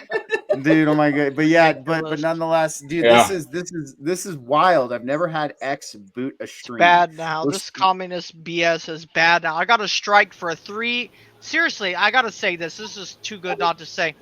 For approximately a 10-second Fox News excerpt that said, quote unquote, the CDC has admitted that the COVID vaccines have a higher than average amount of side effects. I got a strike for medical misinformation. My channel is about to get deleted. dude, man, I had to throw that out there because I'm sitting there looking at this, and that's why you kind of heard the intro cue up for a sec, because they gave me the message. So I went over there for a second to check it out. And they booted the stream right off of Josh after Josh's introduction. They just ceased it, and freaking I don't it's Josh, you did it. It's your fault, god damn it. No, I'm just kidding. But thank you. That means we did something tonight that they did not like, apparently. But Kyle, no, I'm with you, man. When it comes to self-sustainability, when we look at things, it can start to feel expensive. I agree with that. And one thing I think we can do as well, because I know you have livestock, Freeman and Sneath have land, and they do. I mean, Rachel has land. There's a lot of ideas we can come up with together to make it happen. So I think there's perspectives we can shift, and we can find new ways to do things. I mean, one of the biggest things that I saw, and then we'll get to Josh and we'll get to closing statements, is you can do a electric free AC system for your home. And it's actually relatively simple. It just works on compressing air.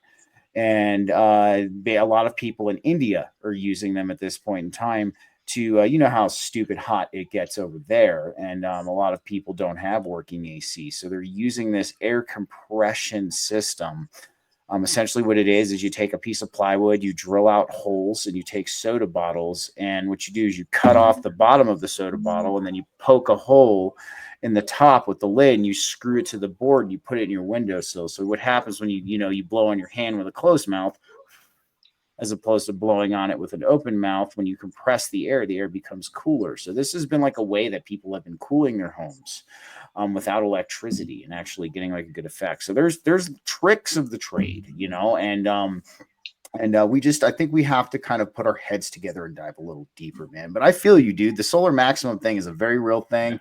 I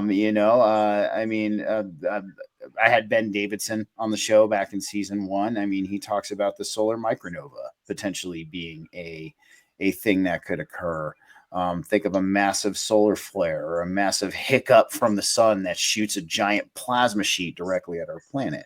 So I mean, it's a possibility, 100% a possibility, man. That there's I feel it. I feel its effects, dude. Dude, the creepy part about that is it runs on the Mayan long count calendar. The cyclical nature of this event. So it runs off of 12,000 year cycles, and it's actually half the precession of the equinox too. So it's a little wild in that aspect. But Josh, Mr. White Pill, let's get your solutions if you have some in mind, and let's get to some quick closing thoughts. And before we get to Josh, I want to say I appreciate all of you. I think everybody tonight brought something amazing to the table.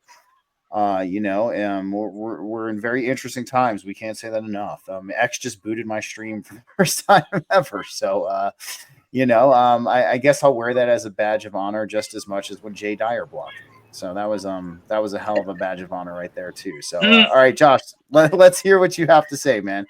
So I'm going to go a bit against the grain here. And I'm going to go ahead and first off, straight up, it's all about health and education. You need to focus on health before you can focus on education. Yep. And the big thing that kind of strikes me right now is the fact that I want to straight up say that I cannot claim personal accountability. I cannot rule personal accountability. And the reason why is simply due to the fact that we have children that are being born with microplastics in their system straight from the womb. There is no personal accountability to that. They have no control as to how it is that they are born in that particular condition. So we also have phenomenon where we have undocumented, I wouldn't say undocumented, but we have uncontacted tribes, human tribes, all throughout the world in various regions, and they haven't evolved past just chucking fucking sticks at each other and throwing rocks at each other. And it's just like, why haven't these people progressed to Wakanda status? Why haven't these people, created some sort of actual like societal framework outside of their tribal nature? I really do think that there are outside influences, and I do think that there are outside things that are affecting every single thing. As to what degree, as to what level, I couldn't tell you. As far as, for example, somebody was talking about math being the universal language. I don't think math is the universal language. If you were to come over to me and say 2 + 2 is 4, that doesn't mean dick to me. That doesn't mean shit. Ben Shapiro was completely wrong about the facts don't care about your feelings. No. My feelings don't give a shit about your facts. That's just all there is to it. I don't care. If somebody were to come to me very hyper aggressively shouting in my face that 2 + 2 = 4, I'm going to treat that as aggression, regardless of 2 + 2 actually equating to 4. And the other issue too with that entire argument is the fact, who created the numbers? We created the numbers as a placeholder to represent value. And while there are certain aspects to it, I would argue that music is the universal language. To be able to sit there and produce these resonant frequencies, to produce these sorts of harmonies. I mean, you can walk into a room and you can see somebody's aura, you can feel somebody's aura, you can see what their presence is, you can gauge what they are and who they are without even saying a word. And that's something that, I think a lot of people have that subconscious ability to do so. But I think, again, because of the health issues, a lot of people are it's becoming null, it's becoming void, it's becoming dull. Because as I ironically sit here and guzzle down my high fructose corn syrup over here, um, I think there's a poisoning that's going on. I think there's a mass poisoning that's happening. And as to if it's intentional, if it's unintentional, I couldn't tell you. But I do think that health and education are definitely some of the most important factors. And when it comes to education, the biggest aspect of education is your self-worth. For example, just a couple of days ago, I was over at some megalomaniac mansion and, just swapping out a windshield for his fucking Cadillac Escalade. And I mean, this guy's, living it up out in Danville, California, big time tech money. And it was literally the day after Halloween. And me and my coworker are sitting there kind of joking about it. And we're just like, yeah, if you have a house like this, of course you can hire a whole bunch of Mexicans to do shit. And we were just joking about it. And sure as shit, like we look over, dude, there were like 6, 7, 8 Mexicans like wheeling in Christmas decorations, like decorating the whole house. And I'm just sitting here and I'm just like, they weren't joking when they were talking about a slave caste. And it's slavery with a little bit of monetization, so that way it's okay. But the biggest problem though with it is the sheer fact that if you talk to those Latinos, and I've talked to quite a few Latinos out here in California, when you talk to them, it's more of this: we work because we have families and we need to provide for our families. It's a very simplistic, straightforward, bam, bam, bam existence. And I understand it. I totally 110% agree with it. It's got to get done, dude. I've got 7 cats. I got to feed those babies. I gotta, you know, and shit. I'm even thinking about having kids hopefully soon, and I totally understand it. But at the end of the day, you have to sit there and you have to ask yourself, like, but is this really how you valued yourself? Is this really like how you envisioned yourself in your 20s or your 30s, lifting up gigantic Santa Clauses into a rich woman's fucking mansion? I mean, that self value, that lack of education to put themselves on a higher level, to appreciate themselves on a higher level, is lacking. You've got that basic fundamental knowledge that's there on, how to survive and how to make it and how to navigate in the world, but that spiritual knowledge, that ability to kind of sit there and gauge your self-worth. You're worth a hell of a lot more as a living human being, as a living creature, as a spiritual entity. You are worth a hell of a lot more, and you should be valuing yourself and your time exponentially more than valuing some rich white woman Santa Claus as you shove it into a corner to make her house look festive, you know. But I'm that's with the I'm with problem. I'm with you, You, man. It, yeah, it's I agree. I agree wholeheartedly, man. I'm sorry, but while you were talking, I'm listening. I promise. But I kept mm, trying to restream back to X, and they keep booting the stream. mm, Like I'm fascinating. dead. I'm dead serious. But I, no, man. I'll take the blame. I'll take the blame. I'll take the blame. It's I just this is the first time this Oh, is. and I'm he. just Oh, gonna. and White Pill brought up the Talmud. Yeah, Yeah, yeah, that's fat kid. probably the dude. This is absurd to me. Like I've never, I've been streaming on X now for a whole year, and they've never I think booted a that was single what it stream. was. I'm wondering, man. I'm wondering. So like I kept trying to re-exit, then restart it, and then it'll start up for 2 seconds, and then it'll just boots me. Just I think boots me he's right. right I think it away. was the Talmud. I think that's what got you booted. Probably. Oh my goodness, man. But not nonetheless, guys. Talmud, It's Talmud, Jewish control, and then what was the third one? Oh, we're shitting all over.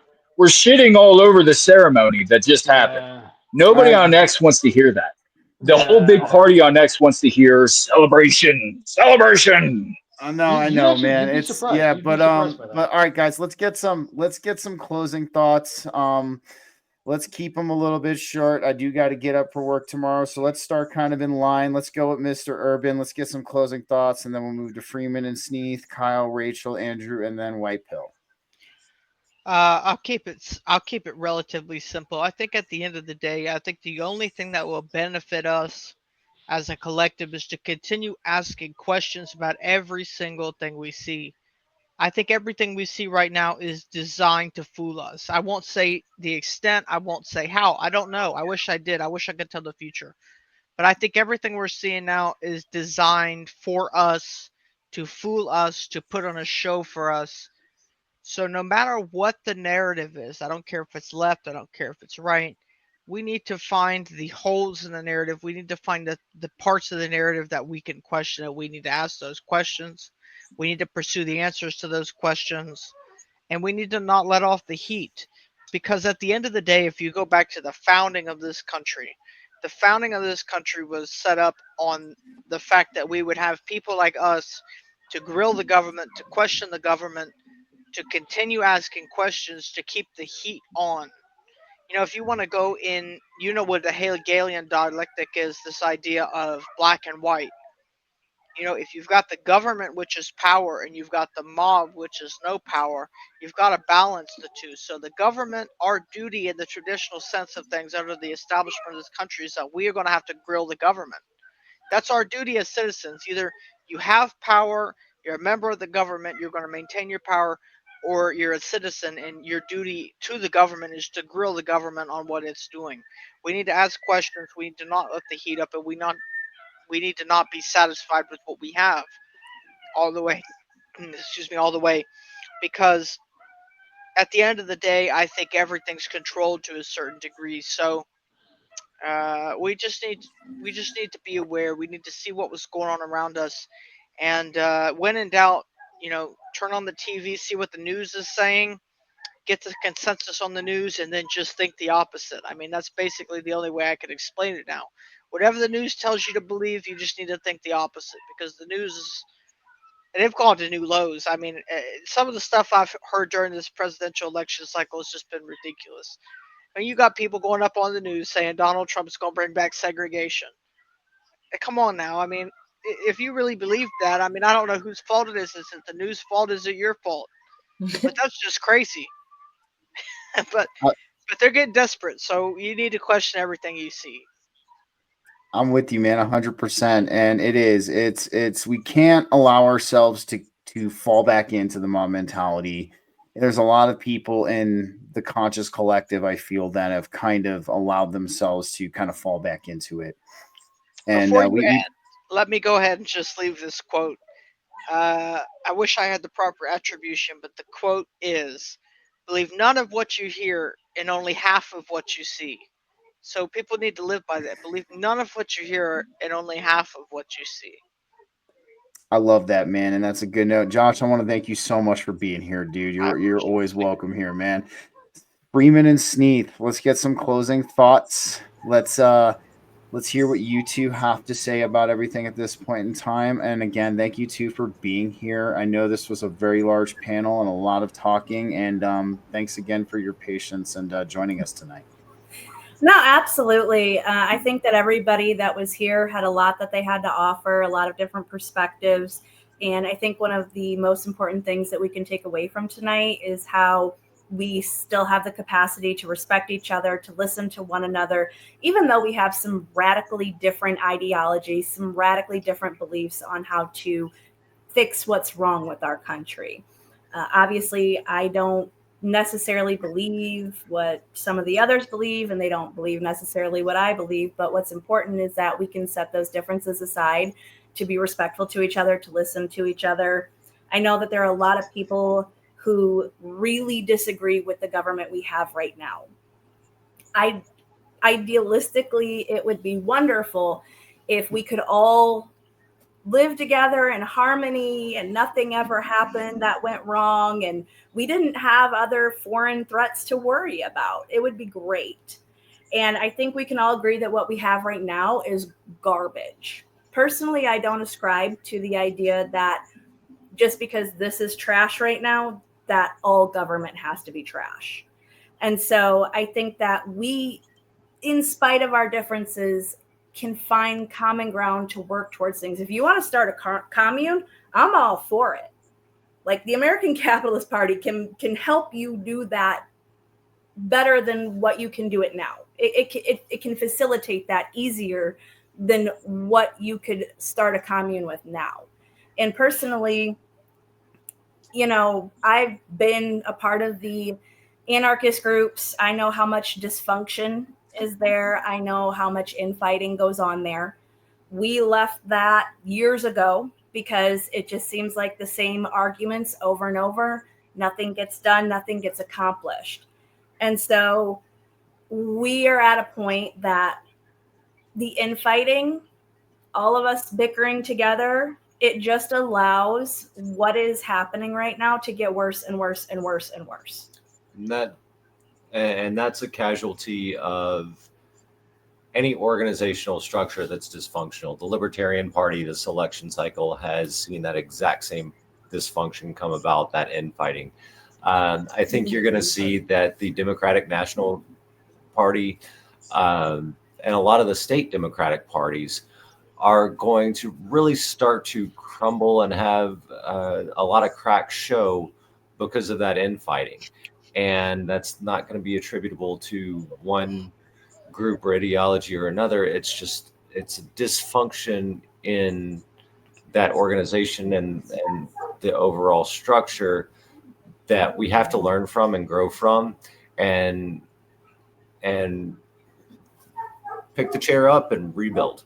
Yeah, I think that when we left the anarchist communities and we realized that where we're at currently, anarchy is not sustainable, especially with the communities that we have right now and the different ideologies, even just within the anarchist groups. They all have different ideas. Everybody's got a different goal in mind. So for me, I don't see anarchy anymore as being sustainable. And when we left those communities, we started working with our politicians, taking the mentality that the way to change the system is from inside, and taking a line out of SLC Punk. So if you want to change the system, you need to do it from the inside.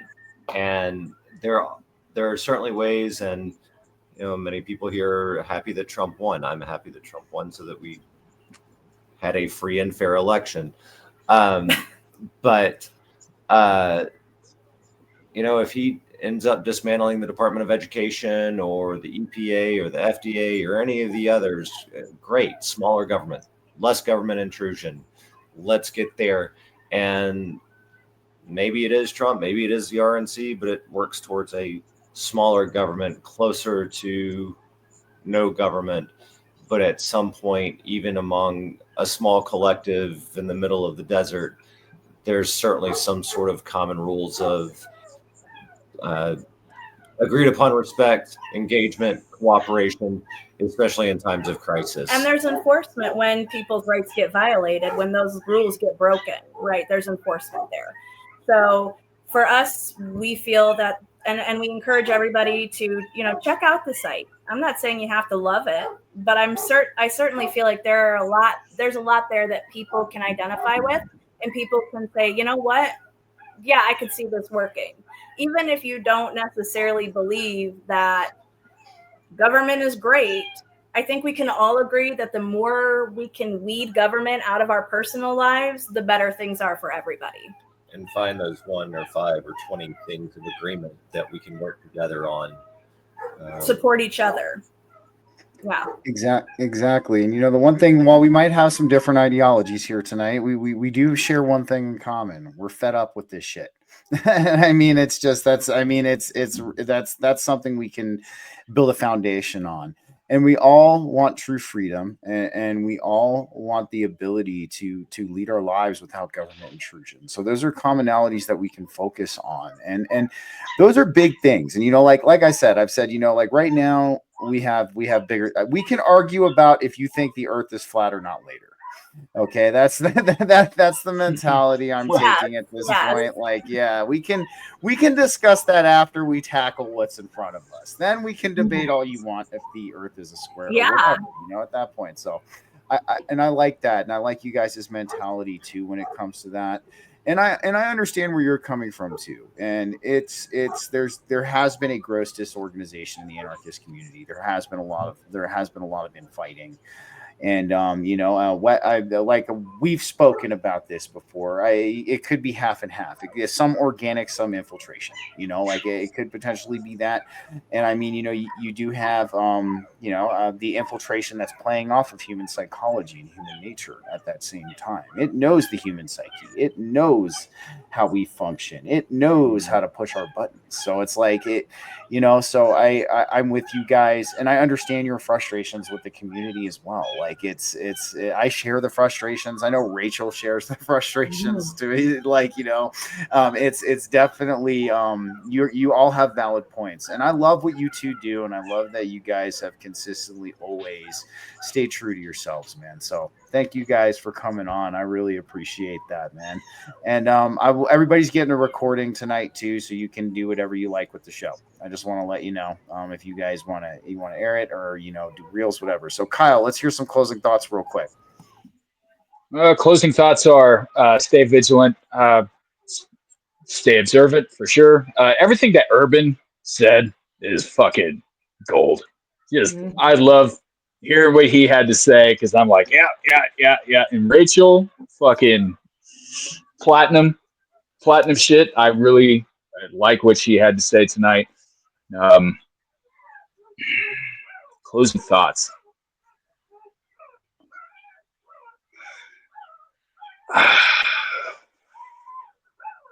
Sums it up.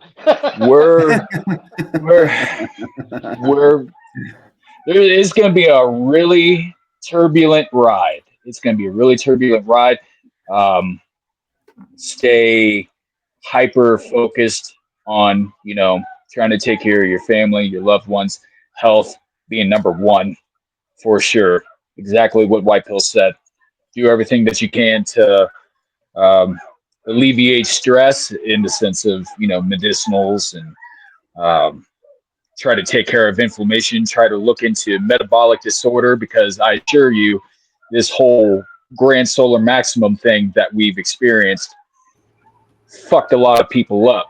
And they think it's just, oh, well, it's just, it's common to get sick. And I'll say this again, that there's a lot of us that didn't take these fucking arm sauce shots.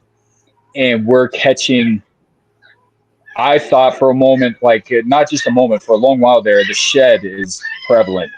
Sorry, if you can hear my baby puppies in the background, I apologize. They were born like 3 or 4 days ago, so they're kind of screaming for milk. Oh, it is okay, man. No sweat. Where I was getting at was, where was I getting at here? Somebody repeat back to me what I was just saying. Oh, the arm sauce. Okay, so for a while there, I was like, oh yeah, totally. It's the shed, and then the fucking. I'm like, man, cosmic radiation definitely plays a part in really fucking with the mitochondria in your body. Really disrupts your organ function. And 2 things are playing a role at once. Well, 3 things if you actually have the arm sauce. Some people are feeling it, some people aren't. I'd like to think that I'm indirectly having that problem on the home front here. Next thought is, this is for all of us that are rural. Maybe even White Pill can add into this. He's gone through some livestock changes too. There's some weird shit that's happening for the last few months where I live at.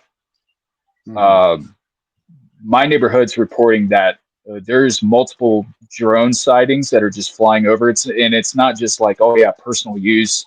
You can fly these drones for like 30 minutes to an hour or something like that.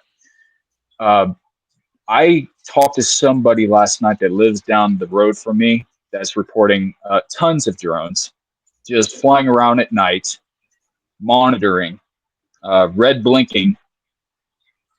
And this is completely off topic, I know, but this is for all of us, that there's a hidden surveillance, I think, that is happening. I don't know what for. I don't know what kind of data they're trying to retrieve from rural areas such as mine. Be very aware of that, because I don't know if they're monitoring our agricultural landscape. I don't know if it's county sending drones to monitor over anybody, for code enforcement, or if this is something else in a sense of, it's still dry season. Uh, I don't want to think that they're sending out attack drones to set fires or anything like that. I'm not saying that at all, but there's something really suspicious that's going on. And I'm wondering if it's happening all across the nation. Um, not from like a personal drone use, but from multiple drones just being, flying over. There's people saying that they spotted it just hovering over their house above the power line, just staying stationary for like an hour or longer and then flying off. That's and this is like, from what I gather, this has been going on since April this year. So look into county, look into your local government to see if they're doing flyovers to monitor anything. Like if you're growing vegetation, growing vegetables, like a vegetable bed, are there community gardens? Look for drones in the sky, whether that's during the day or just if you're just hanging around at night, not doing shit, just feeding, watering animals, or just taking the dog for a stroll. Pay attention to what's going on up there, because I think there's something really suspicious going on, and I can't tell. Like God, dude, it feels like it's blending like targeted individuals, targeted communities, maybe. I don't disagree with you. There is something strange going on. I'm with you, man. And it is, be observant right now. I mean, yeah, number one overall. Yeah. Be observant, man. Plausible deniability is a real thing. I can't say that enough. And a lot of this stuff, even though maybe at this point in time we per se might not necessarily be able to prove it solidly to people. At the same time, we're experiencing this. We know something's going on, and maybe in the future, that's a puzzle I'm working on trying to crack right now. I've got about 3 to 4 pieces of it, but this puzzle has probably about over 10,000 pieces. We're going to put it that way. And it's been done intentionally that way. So, but I will keep digging for you, man. Agreed. Rachel, let's get some closing thoughts from you real quick. Woo, where to begin? Gosh. All right. Well, I just want to say I love music, but music actually uses math in a myriad of different ways. So math still wins out. So I'm going to use math here to describe why there's dysfunction in the anarchist community, because of course there is. But there's dysfunction in every community and every group of people. It's actually Conway's law is how we describe it here in business. Basically, an organization's dysfunction is always going to show up in its product. So when we're talking about who's going to be in charge of our illegal constitutional government, in which our contract, literally the court said, has holes and gaps in it.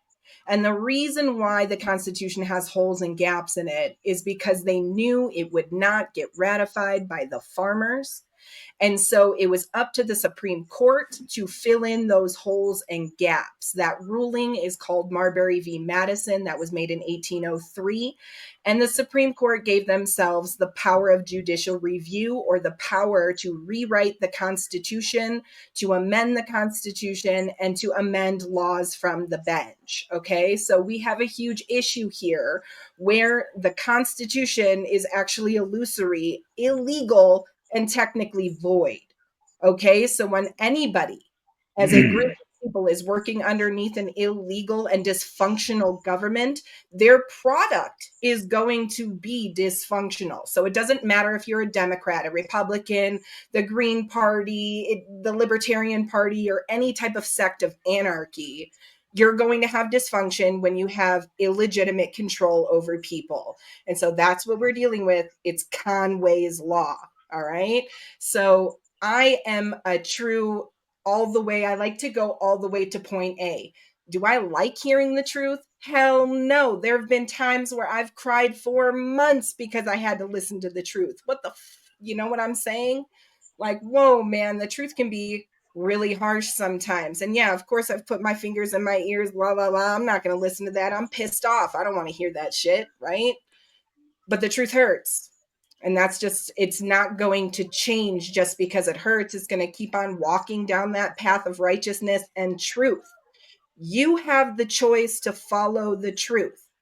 You're the individual with that obligation and that responsibility. Do you want to do that for yourself? Do you want to do that for other people? What is the reason why you're taking that responsibility towards truth?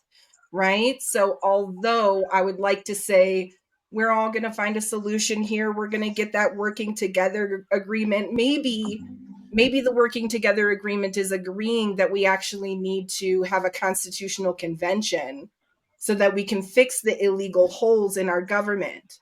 Because I know for a fact, going through as an anarchist, anarchists don't want to fix shit, right? But neither do statists. Statists don't want to fix anything either, because when you figure it out, Democrats and Republicans are elected into office. They've been elected into office for a majority of this country's lifetime.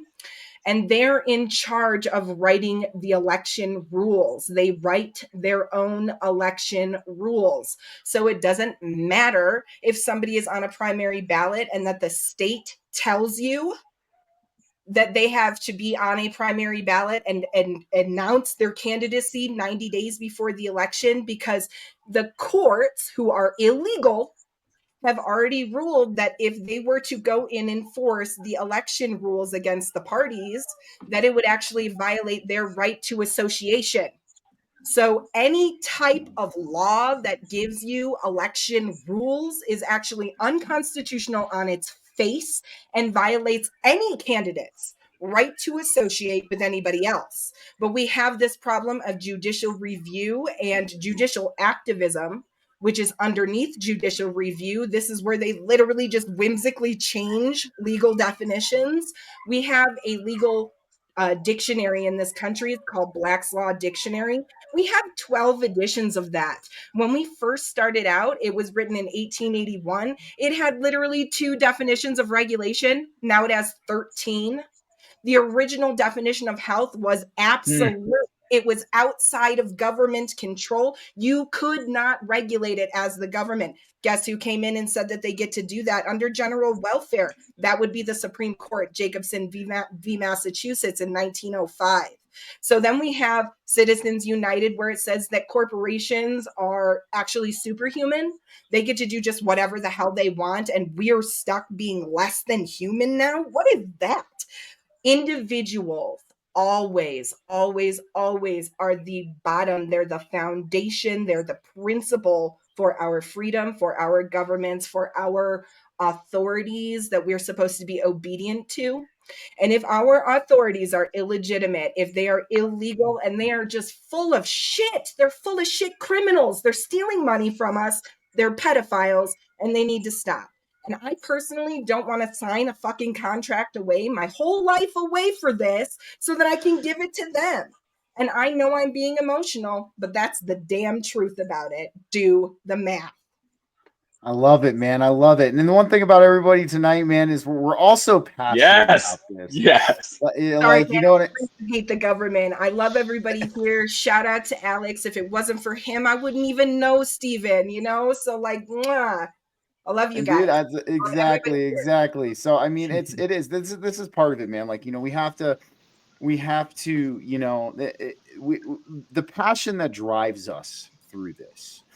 You know, and I was actually talking with Sneath about this the other day. It's like it's in our genes. Like, you know, like we look kind of like back at our families, and we look at people in our families, and you know, this has come down like almost like a strange ancestral line. Like it's in us, it's built in us. And you know, the number one thing I'm going to say about this is, you know, the fact that we're also passionate. We have a lot of intelligence to bring to the table. We have a lot of great ideas. I mean, this is where it begins. This was big what we did tonight, and you know, and I don't want anybody to think any different. Just like when me and Andrew the other week sat down with the Brothers Blue, two super progressives, as they call themselves, the super progressives, and they think the WEF ain't that bad. They think that Fauci's not a bad guy. Were they here tonight? I've No, actually no. been I don't. offering hugs to the local liberals because I can't blame them. They think, oh, the big bad world's coming after me and all these evil people are taking over my lives. Well, welcome to my world. I am a black flag anarchist. I'm literally like 0.01 of 1%. I am such a minority that it hurts me, man. Like every day I wake up hurt as shit, man. If only I could fit in. That'd be nice. Anyway. If anybody resonates with that, it's me, Rachel. I totally understand. Andrew, let's get your closing thoughts real quick, and then we'll move on to White Pill, and then we are done for tonight. Yeah, I just want to say thank you to everyone for that participated. I feel like I learned stuff, and I also learned some new rabbit holes to explore, and I'm really appreciative of that.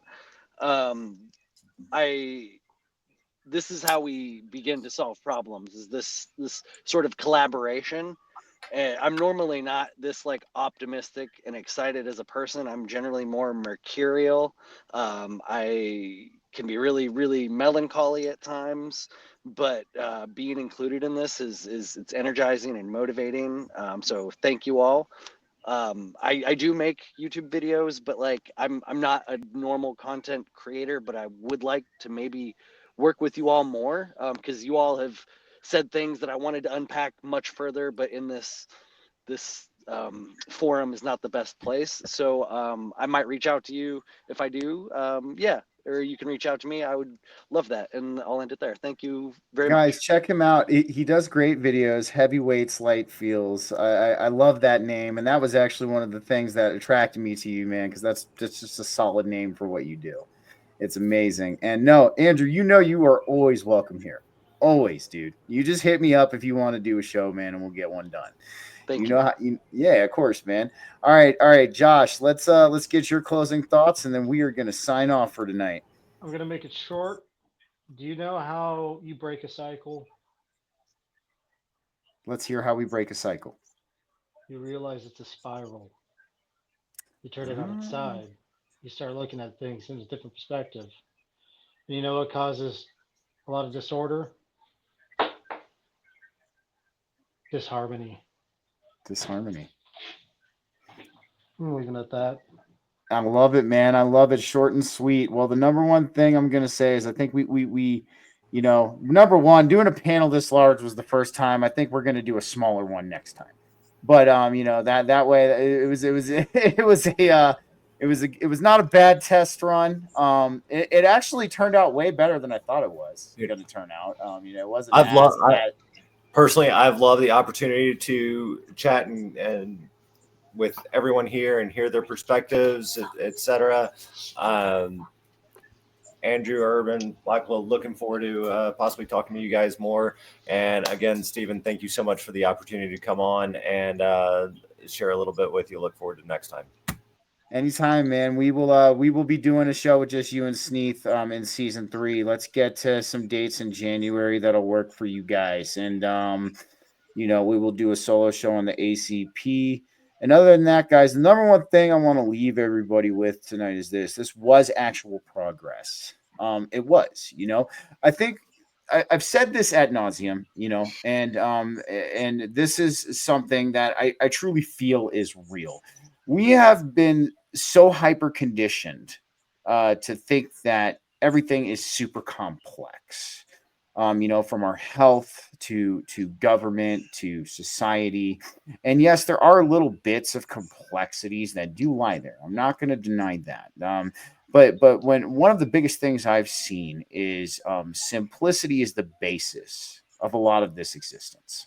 And simple solutions are the beginning to actually achieving the more complex ones down the line.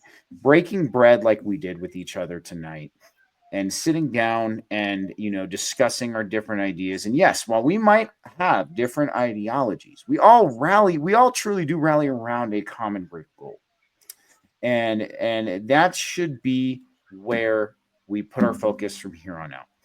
You know, like I again, like there's, you know, if you think that space Jesus is landing tomorrow and he's going to come and save us, I mean, like, I'm not disagree. I mean, dude, I mean, it could happen. Who knows? But we can talk about Quit that. talking about me. I'm talking about space Jesus, the one behind the veil. Right But here.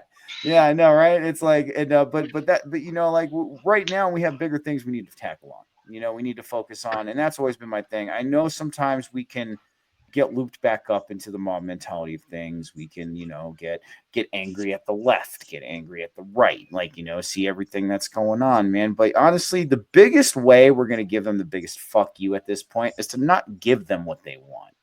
And they want us divided amongst ourselves. They want us fighting. They want us spinning their wheels. So that's why I think maybe we got booted from X tonight, because they see we're trying to not do that anymore. We're done spinning our wheels. Okay, like, you know, we want to actually start doing something, and that's a real threat to them, guys. And you know, the biggest threat that we could do, like I said, is to unify under a common greater goal without their influence, because the strength that we would have would outnumber anything that they could possibly do to us thereafter. So, guys, I'm gonna leave you all with that. Thanks again. If you guys have a sec, let's chill for a sec after I sign off. Let's exchange info. I know a lot of you guys want to, like, you know, talk to each other, link up, kind of discuss things and get some different ideas and perspectives. So let's kind of, like, if you guys can hang for a sec. If not, everybody, you can find everybody here on my friends list. You can find everybody on, you know, Andrew's friends list. I mean, you can't, we're easy to find if worse comes to worse and you can't hang out for a sec. So, all right, guys, I'm going to focus on me for a sec. Just hang out for 1 minute. All right, guys, I think we really got some real progress tonight. You know, this is what even inspired my whole Common Ground podcast I'm going to be dropping on December 11th. So this was honestly a great run for that. You know, maybe not as big of a panel, but nonetheless, guys, this is where it begins. These are the conversations that we need to be having. These are the people we need to be communicating with in our network. Okay, this is how real progress starts. Okay, real progress is not achieved by fighting with your neighbor. Real progress is not achieved by giving the parasite class and the powers that were what they want. Okay, if we denounce the division and we try to find a common ground and an understanding with our fellow human beings here in the United States of America, okay, we will leap miles beyond from where we are today. And this is what they don't want. This is probably why the show got booted from X tonight. Okay, they don't want us unified in the sense that we are right now. This is the biggest threat. You want to change the system, we have to work together. Bottom line. So other than that, guys, I want to thank you all for joining me for this BGCast election special. You know, we will probably be doing another one of these next year. Maybe not for the election, but maybe a touch base with everybody that was here. You know, to kind of go over some of the progress that we've been working on. So other than that, guys, thank you for joining me. If you liked what you heard tonight, give me a follow or give me a like. And other than that, take care, stay safe. And now the awkward pause while the stream